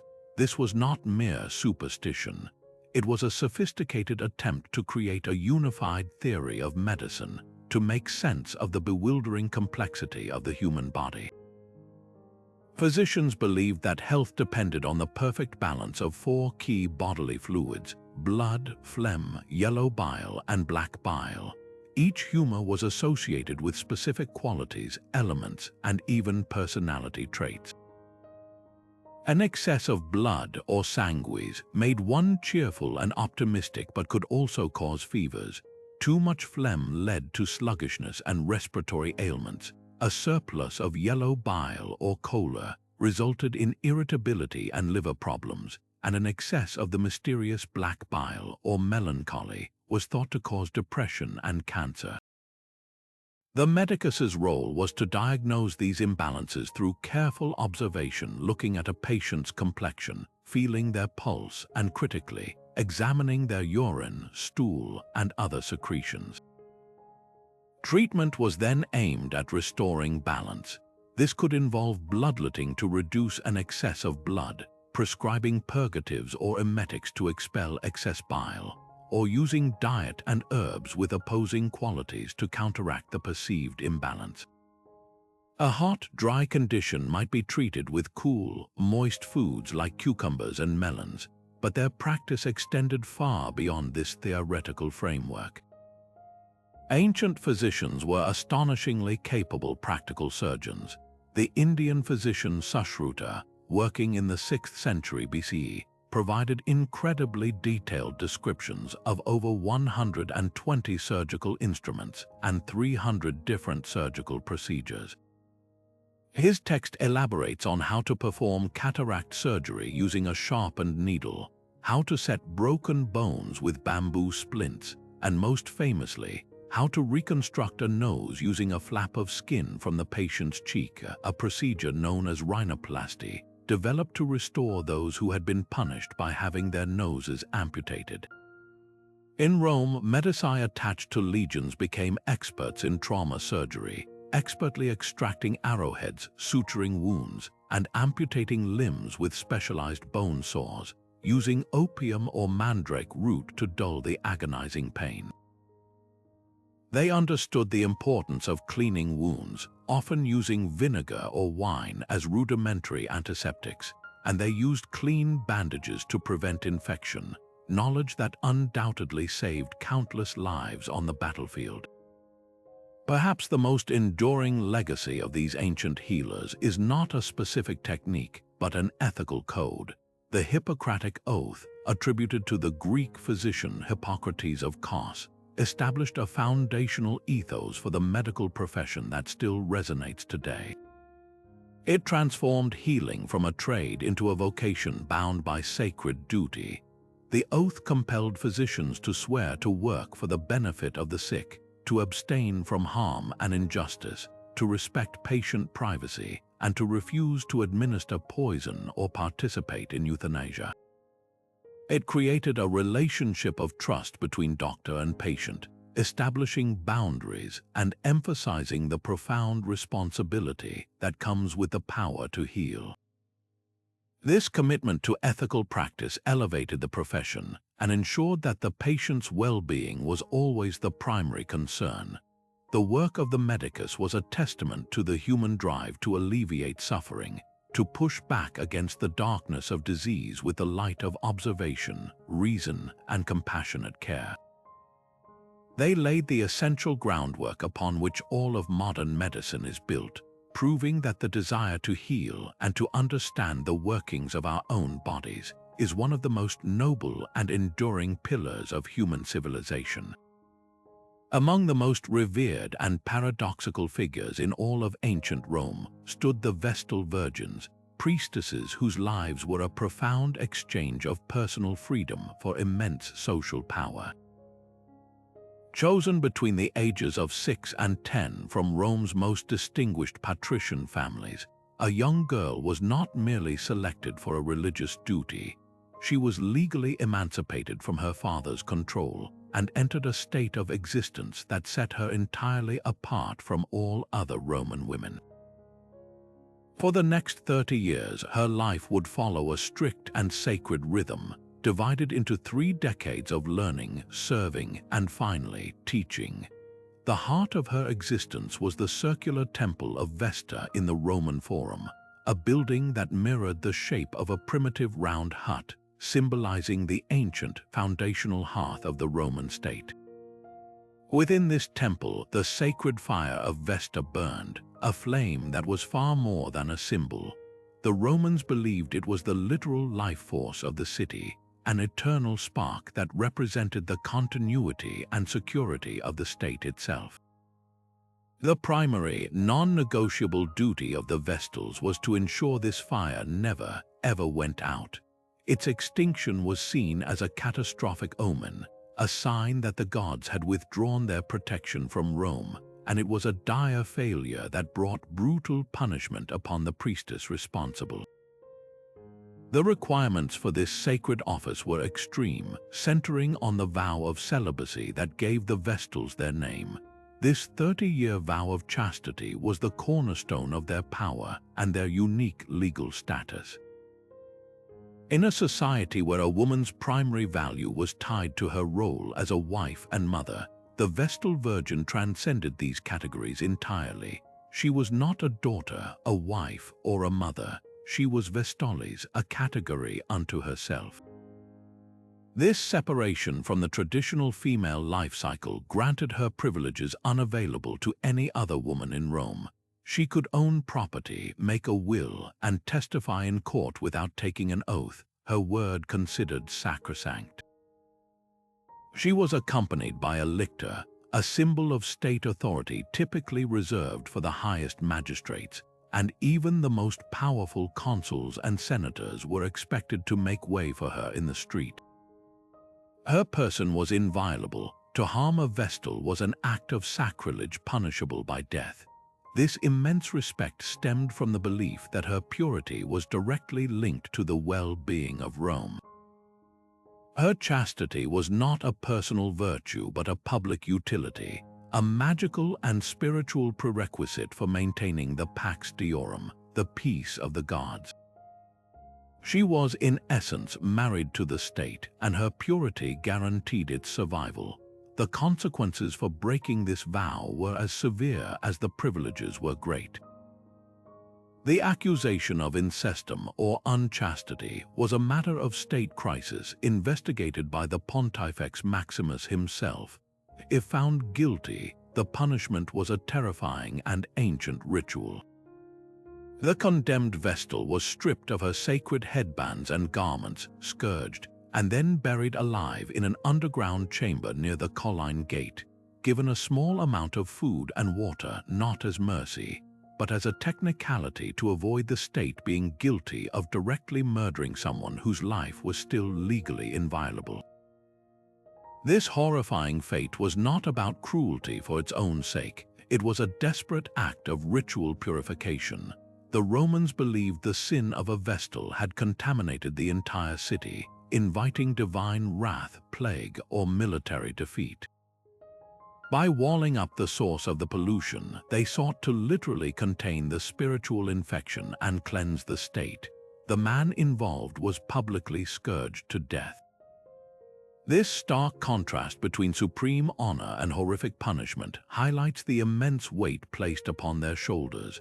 They lived at the pinnacle of society, but one misstep could plunge them into its darkest abyss. Yet their role extended far beyond the eternal flame. The Vestals were the keepers of other profound state secrets and sacred objects. They were entrusted with the sacer fascinus, a sacred phallic object believed to embody the generative power and protection of the state. They prepared the mola salsa, a special salted flour used in countless public sacrifices throughout the year, made from the first ears of wheat harvested in the spring and ritually prepared by their hands. This ingredient, touched by the purest women in Rome, was essential for sanctifying any offering to the gods, making them indispensable participants in the religious life of the city. Their advice was sought on matters of ritual, and their presence was required at numerous public ceremonies. Their meticulously maintained household was also a safe deposit box for the elite. Senators and generals often entrusted their most important wills and treaties to the Vestals for safekeeping, knowing that their inviolable status made their home the most secure place in Rome. The Vestal virgins were a living paradox, embodying both the limitations and the surprising opportunities available to women in the ancient world. They were defined by a restrictive vow, yet that very restriction unlocked a level of autonomy, legal personhood, and political influence unimaginable for their sisters and mothers. They were secluded from society, yet absolutely central to its spiritual and political functioning. They were symbols of ancient tradition and stability in a state that was constantly expanding and changing, a human anchor to Rome's earliest origins. Their continued, unchanging presence reassured the populace that despite civil wars, political upheaval, and military disasters, the core of Rome remained pure and protected. They were not just priestesses, they were a foundational institution, a physical manifestation of the Roman belief that divine favor could be earned and maintained through meticulous ritual and absolute purity, and that the security of a vast empire could, in the end, depend on the unwavering dedication of just 6 women. While the Vestals safeguarded Rome's spiritual purity, the bustling heart of an ancient Greek city demanded a different kind of guardian, one who ensured fairness not in the realm of the gods, but in the everyday chaos of commerce. Step into the vibrant, crowded agora of Athens, a space that was so much more than a marketplace. It was the living room of the city-state, a cacophony of haggling merchants, gossiping citizens, and philosophers debating under the colonnades. Amidst this dynamic swirl of humanity and trade, the figure of the agoranomos moved with quiet authority. These were not just market inspectors, they were the sworn defenders of fairness, the human pillars upon which the entire trust-based economy of the ancient world rested. In a society that prized civic participation above all else, their role was to ensure that the agora remained a place where a rich merchant and a poor farmer could meet on a level playing field, governed by rules and mutual respect rather than brute force or deception. The duties of an agoranomos were as diverse as the goods spread out on the stalls before them. Their primary tool was a set of official weights and measures, often made of bronze or stone and kept in a public building for all to reference. A primary part of their daily rounds involved inspecting the scales and measuring containers used by butchers, fishmongers, and grain sellers. A merchant caught using a doctored weight or a cleverly designed measuring cup that held less than advertised would face immediate and public fines. This was critical in an economy where barter was still common and trust in the value of a measure of barley or a length of cloth was essential, but their oversight extended far beyond simple measurement. They were early quality control experts, sampling wines to ensure they weren't watered down, inspecting hides for flaws that hadn't been disclosed, and checking the freshness of fish and produce. They enforced laws against price gouging, particularly during times of shortage or famine, to prevent unscrupulous traders from exploiting public desperation. In this sense, they were the ancient equivalent of both a weights and measures inspector and a consumer protection agency, all rolled into one. Perhaps their most fascinating role was that of an ad hoc judge. The agora was a natural breeding ground for disputes, a disagreement over a broken amphora, an accusation of a bad deal, a conflict between a vendor and a customer. Rather than these spats clogging up the formal courts, the agoranomos would often settle them on the spot. With the authority of the city-state behind them, they could listen to both sides, examine whatever evidence was at hand, and deliver a binding judgment, often requiring immediate compensation. This swift, local justice was essential for maintaining the flow of commerce and the overall peace of the marketplace. It sent a clear message that the city's authority was present and active, that fairness would be enforced, and that the powerful could not simply bully the weak. Furthermore, the agoranomoi were responsible for collecting the market taxes and rents on public stalls, the income from which helped fund other civic projects, from maintaining the streets to financing naval expeditions. They were, in effect, the economic engine of the city-state, ensuring that the lifeblood of trade continued to pump wealth and resources throughout the entire community. The profound importance of this profession lies in what it represented. The existence of the agoranomos was a declaration that the economy served the people, not the other way around. It was a conscious rejection of a lawless free-for-all in favor of a regulated system designed to foster trust and equitable exchange.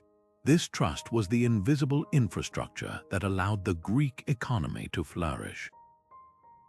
A merchant from Corinth could bring his goods to the Athenian agora confident that he would be treated fairly and paid with honest weights.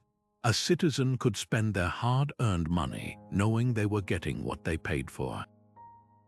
This reliability encouraged more trade, which brought more goods, more people, and more wealth into the city, fueling the very urbanization and cultural explosion that defined classical Greece. The orderly agora maintained by the agoranomos became the stage upon which democracy itself was built.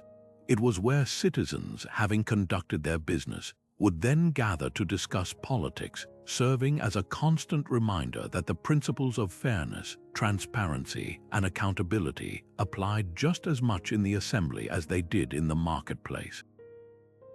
The humble work of checking a scale was therefore a deeply political act, a daily reinforcement of the social contract that held the city-state together. The thunder of hooves and the roar of 250,000 voices, this was the world of the charioteer, a figure who stood at the dizzying intersection of elite sport, cutting-edge engineering, and raw tribal politics. In the vast, dusty bowl of the Circus Maximus in Rome, these were not merely drivers, they were the superstars of the ancient world, athletes whose names were chanted in the streets and whose deeds were immortalized in mosaics and poetry. Their profession was one of the most paradoxical imaginable. A slave or a freedman from the lowest rungs of society could, through sheer skill and bravery, ascend to a level of fame and wealth that rivaled senators and generals, yet they did so in a profession where a single misstep could mean a horrific and public death. They piloted flimsy, two-wheeled carts, little more than a wooden platform on axle and wheels, pulled by a team of 4, 6, or even more powerful horses at breakneck speeds around a tight, dangerous track. The skill required was immense. They controlled the horses not with reins tied around their waist, a Hollywood myth that would have been a death sentence, but with loops wrapped around their powerful forearms, allowing for some measure of control while leaving their hands free to wield the whip. A charioteer needed the strength of a wrestler to manage the raw power of his team, the balance of a dancer to keep his weight perfectly centered on the chariot's rails as he leaned into the turns, and the strategic mind of a general to know exactly when to make his move in the pack. The most dangerous point was always the turn around the metadaire, the curved end posts of the track. Here, chariots would converge, fighting for the tightest, shortest line. Collisions were frequent and catastrophic, with lightweight chariots shattering into splinters, horses going down in a tangle of legs and harnesses, and drivers being thrown under the wheels of their rivals or dragged to their death by their own panicked team. It was this ever-present specter of annihilation that electrified the crowd and made survival and victory so sweet. But the fame of a charioteer extended far beyond his individual prowess. He was never just a man, he was a representative of one of the 4 powerful factions, the factions that dominated the racing world. These were not mere teams, they were sophisticated, corporation-like organizations with their own stables, trainers, veterinarians, and vast networks of scouts and financiers. Each faction was identified by its color, the reds, the whites, the blues, and the greens. To the modern mind, this might sound like simple team loyalty, but in ancient Rome, it was a deep, all-consuming social obsession that cut across every layer of society. The blues and the greens eventually emerged as the 2 superpowers, and supporting one was a core part of a Roman's identity. The emperor himself was not immune.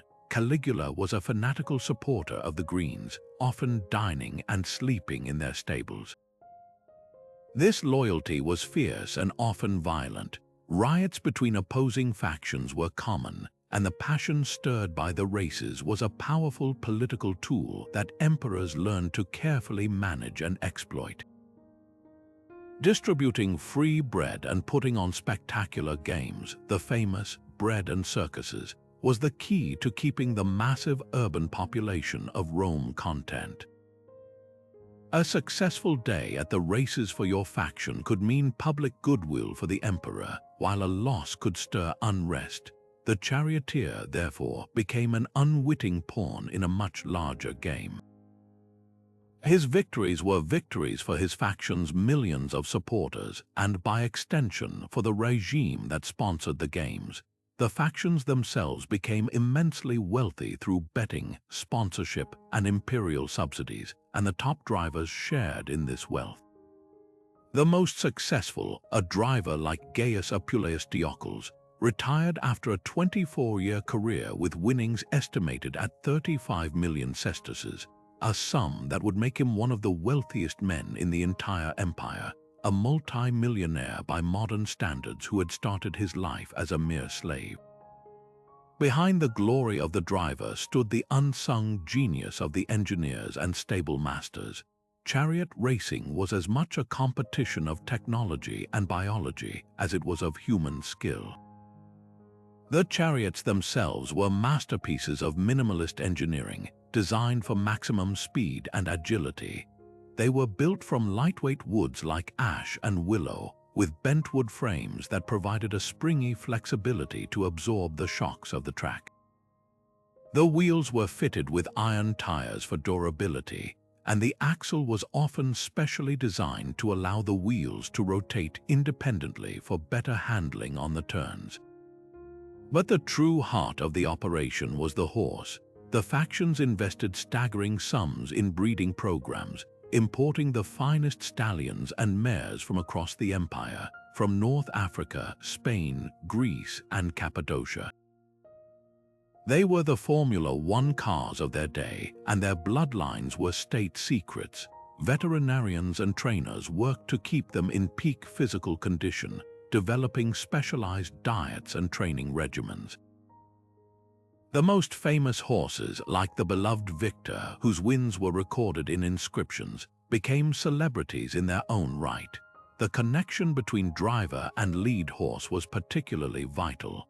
A skilled charioteer knew each animal's temperament and strengths, communicating with them through voice and whip as much as through the reins. This entire ecosystem of care, breeding, and engineering was funded by the enormous profits generated by the spectacle, creating a self-sustaining industry that employed thousands of people, from stable boys and grooms to carpenters and veterinarians. The charioteer, in his moment of triumph, was the glittering tip of a massive economic iceberg, a testament to how the human desire for entertainment can fuel innovation, commerce, and a complex social phenomenon that captivated an entire civilization for centuries. Imagine the profound shift that occurred when trade moved from the cumbersome uncertainty of barter to the sleek efficiency of coinage. A farmer no longer had to find a potter who needed a chicken in exchange for a new bowl. He could simply sell his chicken for a handful of standardized, government-backed metal discs that everyone, everywhere would accept. This revolutionary leap was made possible by the ancient numismatist, the master of the mint. These were not mere money printers. They were economic architects, political propagandists, and artistic innovators all rolled into one. Their workshop was the engine room of empire, a place where raw lumps of electrum, silver, and gold were transformed into the very language of commerce and power. In a world without paper money or digital transactions, the coin was the ultimate technology for storing and transferring value, and the numismatist was its essential creator. The story begins in the wealthy kingdom of Lydia, in what is now Western Turkey, around the 7th century BCE.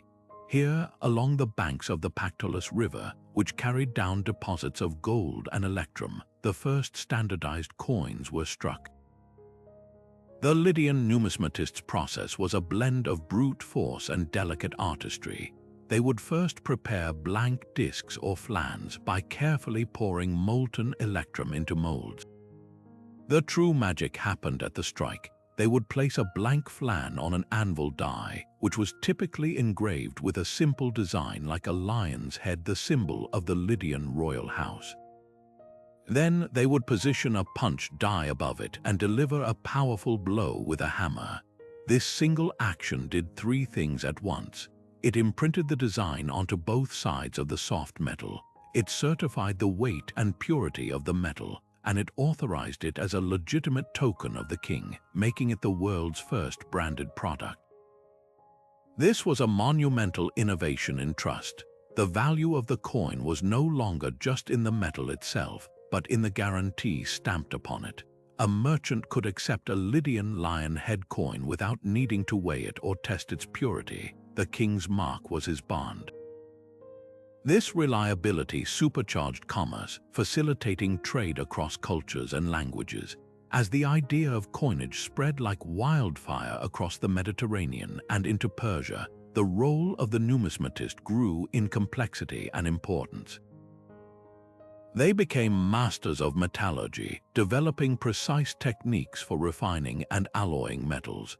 Creating a consistent coinage required producing thousands of flans with nearly identical weight and composition, a staggering feat of pre-industrial standardization. A Roman numismatist working in the mint, or monitor, had to expertly blend silver with a precise amount of copper to create a durable coin that wouldn't wear away too quickly in circulation, all while maintaining its stated value. Their artistic skills were equally vital. The coin's design was the most mass-produced art form in the ancient world, a tiny billboard that traveled into the hands of every citizen, from the urban elite to the rural peasant. The numismatist's engraving had to be exquisite, capturing the profile of a ruler with enough detail to be recognizable, and often including complex symbolic messages. An Athenian owl, a Roman she-wolf, or the face of Alexander the Great, these images were not decoration. They were powerful tools of propaganda. Holding a coin with the face of the emperor was a daily reminder of who held power, reinforcing political authority and cultural identity in the palm of your hand. The numismatist was, in effect, the head of the state's visual communications department. The economic impact of their work is almost impossible to overstate. Coins solved the three fundamental problems of barter: the double coincidence of wants, the divisibility of goods, and the portability of wealth. They allowed for the precise pricing of goods and services, the collection of taxes in a standardized form, and the payment of soldiers, a key factor in maintaining professional standing armies that could build and defend empires. They enabled the accumulation of capital, allowing individuals to save wealth compactly and securely, which in turn fostered investment and economic growth. The Roman state, with its vast, centrally controlled mints and legions of numismatists, created a unified monetary system that stretched from Britain to Egypt. A coin minted in Lyon could be used to buy goods in Jerusalem, creating an economic common market that helped bind the diverse empire together. The profession also had a dark side. Rulers quickly learned that they could secretly debase the currency, reducing the precious metal content while keeping the face value the same, as a way to fund massive expenditures without raising taxes. This hidden inflation was a form of taxation itself, and it required the numismatists' complicity, making them unwitting participants in economic policies that could destabilize entire regions. Despite this, the core legacy of the ancient numismatist is the foundation they laid for our entire modern financial world. Every time we swipe a credit card or authorize a digital transfer, we are participating in a system of trust that began with a Lydian artisan striking a lump of electrum with a hammer, forever changing the way humans assign value and conduct the business of life. While the numismatist's coins financed the machinery of state and trade, another ancient professional dealt in a currency of a far more intangible kind, one that could stir the soul, soothe the spirit, and unite a community in shared emotion. In the vibrant heart of ancient Greek life, from the sacred silence of a temple ceremony to the raucous energy of a drinking party, the haunting, reedy sound of the aulos was the soundtrack of civilization. And the master of this powerful instrument was the aulite, a musician whose artistry was considered so essential that it wove through every layer of society, from the most profound religious rites to the most boisterous public entertainments. This was not a mere performer. The aulite was a respected craftsman of mood and atmosphere, a spiritual conduit, and a key player in the cultural dialogues that defined the ancient world. The instrument itself, the aulos, is often mistakenly called a flute, but it was something far more complex and demanding. It was typically a double-piped woodwind instrument, with each pipe often possessing its own set of finger holes, and it employed a cane reed, similar to that of a modern oboe or bassoon, to produce its distinctive penetrating, nasal, and intensely expressive sound. Many depictions show the player using a leather strap called a forebear tied around the head and across the mouth, which scholars believe was a cheek strap to support the immense breath pressure and circular breathing techniques required to sustain long, uninterrupted notes. Mastering the aulos was a formidable physical and technical challenge. An aulite needed tremendous lung capacity, precise embouche or control, and exceptional finger dexterity to manage the two pipes, which could be played in unison for a powerful melody or in harmony for a richer texture. Their training was rigorous, often beginning in childhood, and the best musicians were celebrated for their ability to produce a wide range of tones, from shrill, ecstatic cries that could raise the hair on your neck to soft, melancholic melodies that could bring a tear to the eye. They were the virtuosos of their day, and their instruments were finely crafted from materials like wood, bone, or even ivory, often elaborately decorated, reflecting their status as prized possessions. The contexts in which an aulite performed reveal just how deeply music was integrated into the fabric of Greek life. Their most solemn duty was in the religious sphere. The powerful, stirring sound of the aulos was believed to be particularly pleasing to the gods and was essential for rituals dedicated to deities like Dionysus, the god of ecstasy and wine, and Apollo, who despite his later association with the lyre, was also honored with aulos music. During sacrifices, the aulite's music would set the rhythm for the procession and mask the sounds of the animal's distress, maintaining the ceremony's solemnity. In the theater, the aulite was the entire orchestra. Seated in the center of the orchestra circle, he provided the live soundtrack for the tragedies of Aeschylus, Sophocles, and Euripides, and the comedies of Aristophanes. His music underscored the emotional peaks of the drama, signaling a character's despair, heightening the tension of a climax, or providing a lively rhythm for the chorus's intricate danced songs. The playwright himself would often compose the music in close collaboration with the aulite, making the musician a true creative partner in the production. Yet the aulite's role extended into the more intimate and convivial settings of Greek society as well.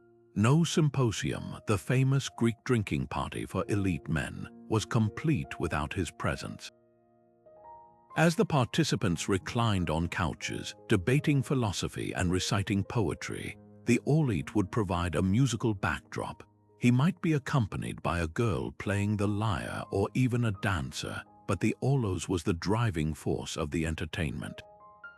His music could encourage lively singing, inspire deep contemplation, or, as the wine flowed more freely, escalate into a rhythm for more riotous revelry. Furthermore, the aulite was often a traveling professional. Major musical competitions were held at Panhellenic festivals like the Pythian Games at Delphi, where aulites from across the Greek world would compete for prestige and valuable prizes. This travel made them crucial cultural ambassadors. An aulite from Athens might pick up a new melodic mode or rhythmic pattern while performing in Sparta and incorporate it into his repertoire back home, effectively cross-pollinating regional musical styles and contributing to a shared Panhellenic cultural identity. They were living, breathing carriers of artistic innovation, their reeds whispering the latest trends from one city-state to another. The legacy of the aulite echoes powerfully in our modern world.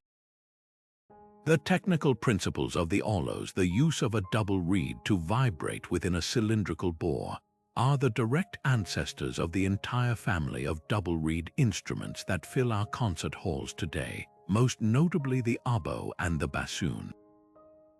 But their true inheritance is far greater than just instrumental lineage. The orlite embodies the timeless idea of the musician as an essential professional, not an optional extra. In ancient Greece, music was not mere background entertainment. It was a vital social and spiritual technology, a force for healing, for unity, for catharsis, and for communication with the divine. The orlite was the highly skilled technician who wielded this force. He reminds us that culture is not a passive entity that simply exists. It is actively built, note by note and performance by performance, by dedicated creators whose work, though often ephemeral in the moment, resonates through the centuries, shaping how we feel, how we connect, and how we understand our shared humanity. As the Roman legions marched forward, conquering new territories and expanding the empire's reach, they were followed by a different kind of specialist, one whose tools were not swords and shields but citing rods and measuring chains. These were the grammatici, the master surveyors of the Roman world, and their work was the essential foundation upon which the entire physical and legal structure of the empire was built. Their name comes from their most iconic instrument, the groma, a deceptively simple-looking device that was nonetheless the cornerstone of Roman engineering precision. Picture a cross-shaped set of arms mounted on a vertical staff, with a plumb bob hanging from the end of each arm. By sighting across these perfectly aligned vertical lines, a grammaticus could establish dead straight lines and perfect right angles across any landscape, no matter how uneven or forested. This ability to impose geometric order onto the chaos of nature was nothing short of revolutionary. It was the fundamental first step in the Roman process of transforming a newly conquered wilderness into productive, taxable, and governable Roman land. The most profound and lasting application of their skill was in the process of centuriation, when a new area was annexed, particularly for agricultural settlement for army veterans. Teams of grammatici would be dispatched to lay out a vast, invisible grid across the entire territory. They would first establish a base camp, then use the groma to site a primary north-south line, the Cardo Maximus, and a primary east-west line, the Decumanus Maximus. From these two axes, they would then measure out a perfect grid of squares, each measuring 20 actus, about 710 meters on a side. This large square was a centuria, the origin of our word century, and it was then subdivided into 100 smaller plots for allocation to individual farmers. The impact of this process is still visible today. In regions of Italy, France, Spain, and North Africa, you can look at satellite photographs or even stand on a hilltop and see the ghost of this Roman grid etched into the modern landscape. Country roads, field boundaries, and property lines that still follow the lines laid out by a grammaticus 2,000 years ago. This was not just about efficient farming, it was a powerful tool of control and assimilation. By imposing this rigid Roman order on the land, they were also imposing it on the people who lived there, replacing local, traditional landholding patterns with a standardized system that was easy for Roman tax collectors to assess and for Roman law courts to adjudicate. But the work of the grammaticus extended far beyond the countryside. They were the indispensable urban planners for every new city and military fort or castrum built across the empire. The classic Roman town plan, with its neat grid of streets, its forum at the intersection of the main Cardo and Decumanus, and its reserved spaces for temples, baths, and theaters, was entirely their creation. Before a single foundation was dug, the grammaticus would have staked out the entire city plan, ensuring efficient drainage, logical traffic flow, and the predictable, orderly layout that made Roman towns so functionally effective. Their precision was legendary. They used standardized measuring chains and rods, and they understood how to level ground and account for slopes using simple water levels. Their detailed maps and boundary records, inscribed on bronze tablets or large stone slabs called cippi, were legally binding documents. In fact, the Grammatius often served as an expert witness in court cases involving land disputes, his measurements and maps carrying the full weight of the state's authority. He was a living embodiment of the Roman ideals of order, law, and rationality, proving that the empire was built not just with military might but with the meticulous, unwavering line of a surveyor's sight. In a world where the air was often thick with the smells of animals, smoke, and crowded humanity, the ability to create and control scent was a form of magic, a way to carve out an island of sensory pleasure and spiritual significance. The ancient perfumer was a master of this invisible art, an alchemist who worked not with base metals but with the most ephemeral of materials, fragrance. Their workshop was a laboratory of aromatics filled with the heady scent of crushed flowers, the earthy aroma of rare resins, and the sharp tang of exotic oils. In the sun-baked courtyards of Egyptian temples and the bustling market districts of Mesopotamian cities, these artisans practiced a craft that was equal parts science, spirituality, and high art, transforming raw ingredients from across the known world into precious liquids that could please the gods, heal the body, and define one's place in the social hierarchy. The raw materials of their trade were as valuable as they were diverse, and their sourcing fueled some of the earliest long-distance trade networks. Myrrh and frankincense, the two legendary resins, were painstakingly harvested from gnarled trees in the arid lands of the southern Arabian Peninsula and the Horn of Africa. Their transport involved treacherous caravan routes across deserts, making them incredibly expensive and synonymous with wealth and sanctity. From the Mediterranean came the delicate essence of roses, lilies, and saffron, each petal or stigma requiring immense labor to collect in quantities large enough to produce even a small vial of scent. Cyprus was famous for its calamus, a type of aromatic grass, while the Levant supplied cedarwood and cypress. The perfumer's first and most critical skill was knowing these ingredients intimately, not just their scents, but their properties, their quality, their origins, and how they would interact with one another. This knowledge was a closely guarded secret, passed down within families or from master to apprentice, often in the form of cryptic recipes etched onto clay tablets or papyrus scrolls. A single formula could contain dozens of ingredients, with precise instructions for the order of mixing, the duration of heating, and the type of base oil to use, revealing a sophisticated, trial-and-error understanding of chemistry that was centuries ahead of its time. Their methods of extraction were ingenious and laid the groundwork for modern chemistry. The most common technique was enfleurage, a process that involved laying flower petals onto a layer of purified fat. The fat would absorb the essential oils from the petals over days, after which the spent petals would be replaced with fresh ones, repeated until the fat was saturated with fragrance. This fragrant fat could then be used as a pomade directly, or the scent could be washed out with alcohol to create a more concentrated liquid. They also mastered maceration, steeping aromatic materials in hot oils to draw out their essence. But their most significant technological breakthrough was in early distillation.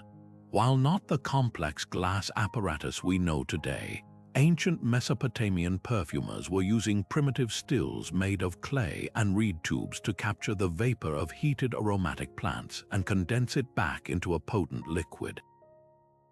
This ability to capture the very soul of a plant, its volatile aromatic compounds, was a staggering intellectual achievement.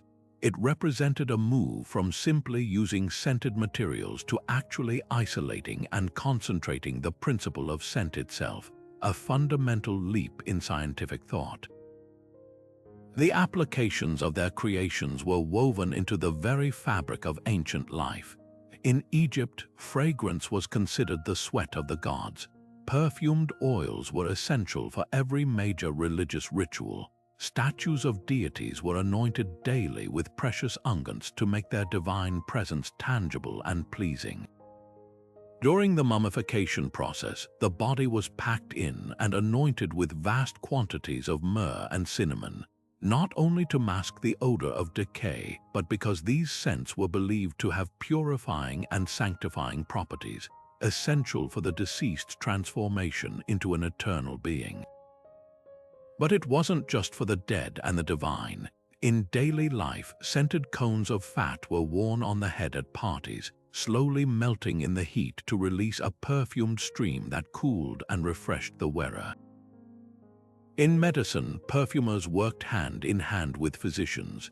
They knew that certain fragrances derived from pine or thyme had antiseptic qualities, while others like lavender or chamomile could soothe anxiety and promote sleep. Their recipes were the precursors to modern aromatherapy, recognizing the powerful link between scent and physical and emotional well-being. On a social level, perfume was a powerful marker of status and identity. In the courts of pharaohs and kings, the quality and complexity of one's perfumes signaled their wealth and sophistication. A host would offer scented water to guests to wash their hands, a sign of respect and refinement. In a world with limited bathing, perfumed oils were also a primary tool of hygiene, used to cleanse the body and mask odor. The global trade they supported was immense. The demand for exotic aromatics drove exploration and diplomacy, creating economic ties between empires that had little else in common. The Queen of Sheba's famous visit to King Solomon was heavily motivated by the trade in frankincense and myrrh. A perfumer's workshop was therefore a nexus point where botany, chemistry, theology, medicine, economics, and social custom all converged. They proved that the pursuit of beauty and pleasure is not a frivolous side note in human history, but a powerful engine of innovation, connection, and cultural expression.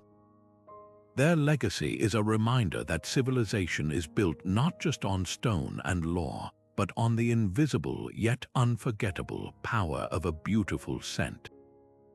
So as we reach the end of our journey through these 25 forgotten professions, a powerful and unifying truth comes into focus. The story of civilization is not just a tale of great kings and epic battles, of marble monuments and sprawling empires. It is, at its heart, a story of work.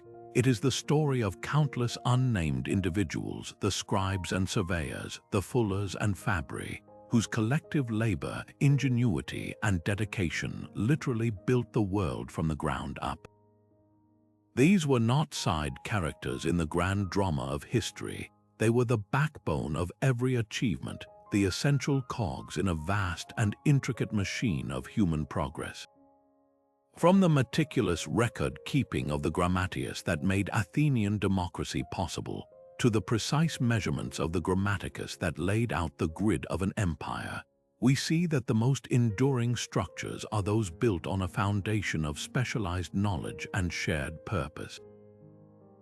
The aqueducts of Rome did not spring from the mind of a single genius, but from the coordinated effort of the aquarii who maintained them, just as the wisdom of the ages survived only through the painstaking, line-by-line dedication of the Librarius in the scriptorium.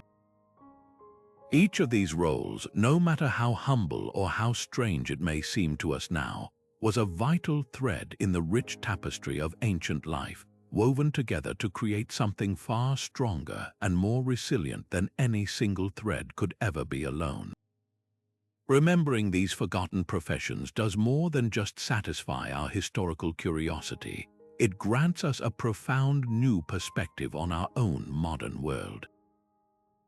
Look around you. The device you're watching this on connects you to a global network of information, a direct descendant of the trade routes navigated by the Simpson and the knowledge preserved by the Scribe.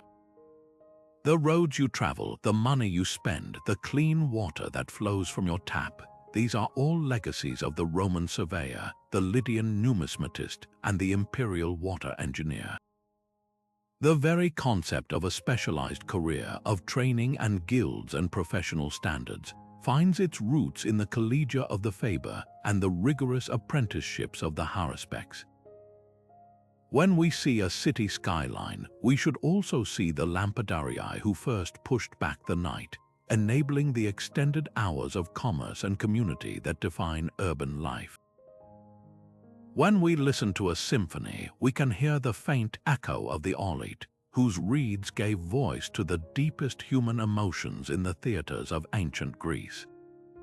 These connections are not merely poetic, they are a testament to an unbroken chain of innovation and problem-solving. The challenges they faced, how to communicate, how to heal, how to trade, how to build, how to find meaning, are the very same challenges we grapple with today. They simply had different tools. By studying their solutions, we honor their ingenuity, and we remind ourselves that progress is always a collaborative effort, standing on the shoulders of every forgotten craftsman and specialist who came before. This exploration also invites us to reflect on the value of our own work and the often unseen professions that uphold our society today. For every software developer or social media influencer, there are modern-day equivalents of the agoranomos, the logistics managers, the data analysts, the infrastructure maintenance crews, the ethical regulators who work in the background to ensure the smooth and fair functioning of our complex world.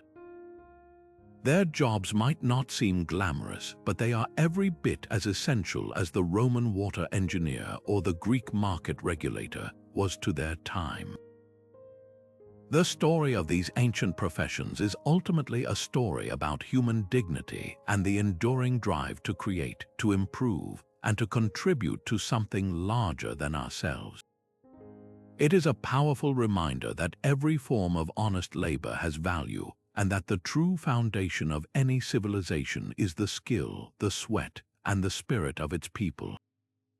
So the next time you flip a light switch or read a book or even just hand someone a coin, take a moment to appreciate the long and fascinating history behind that simple action and the countless unseen hands across the centuries that made it possible.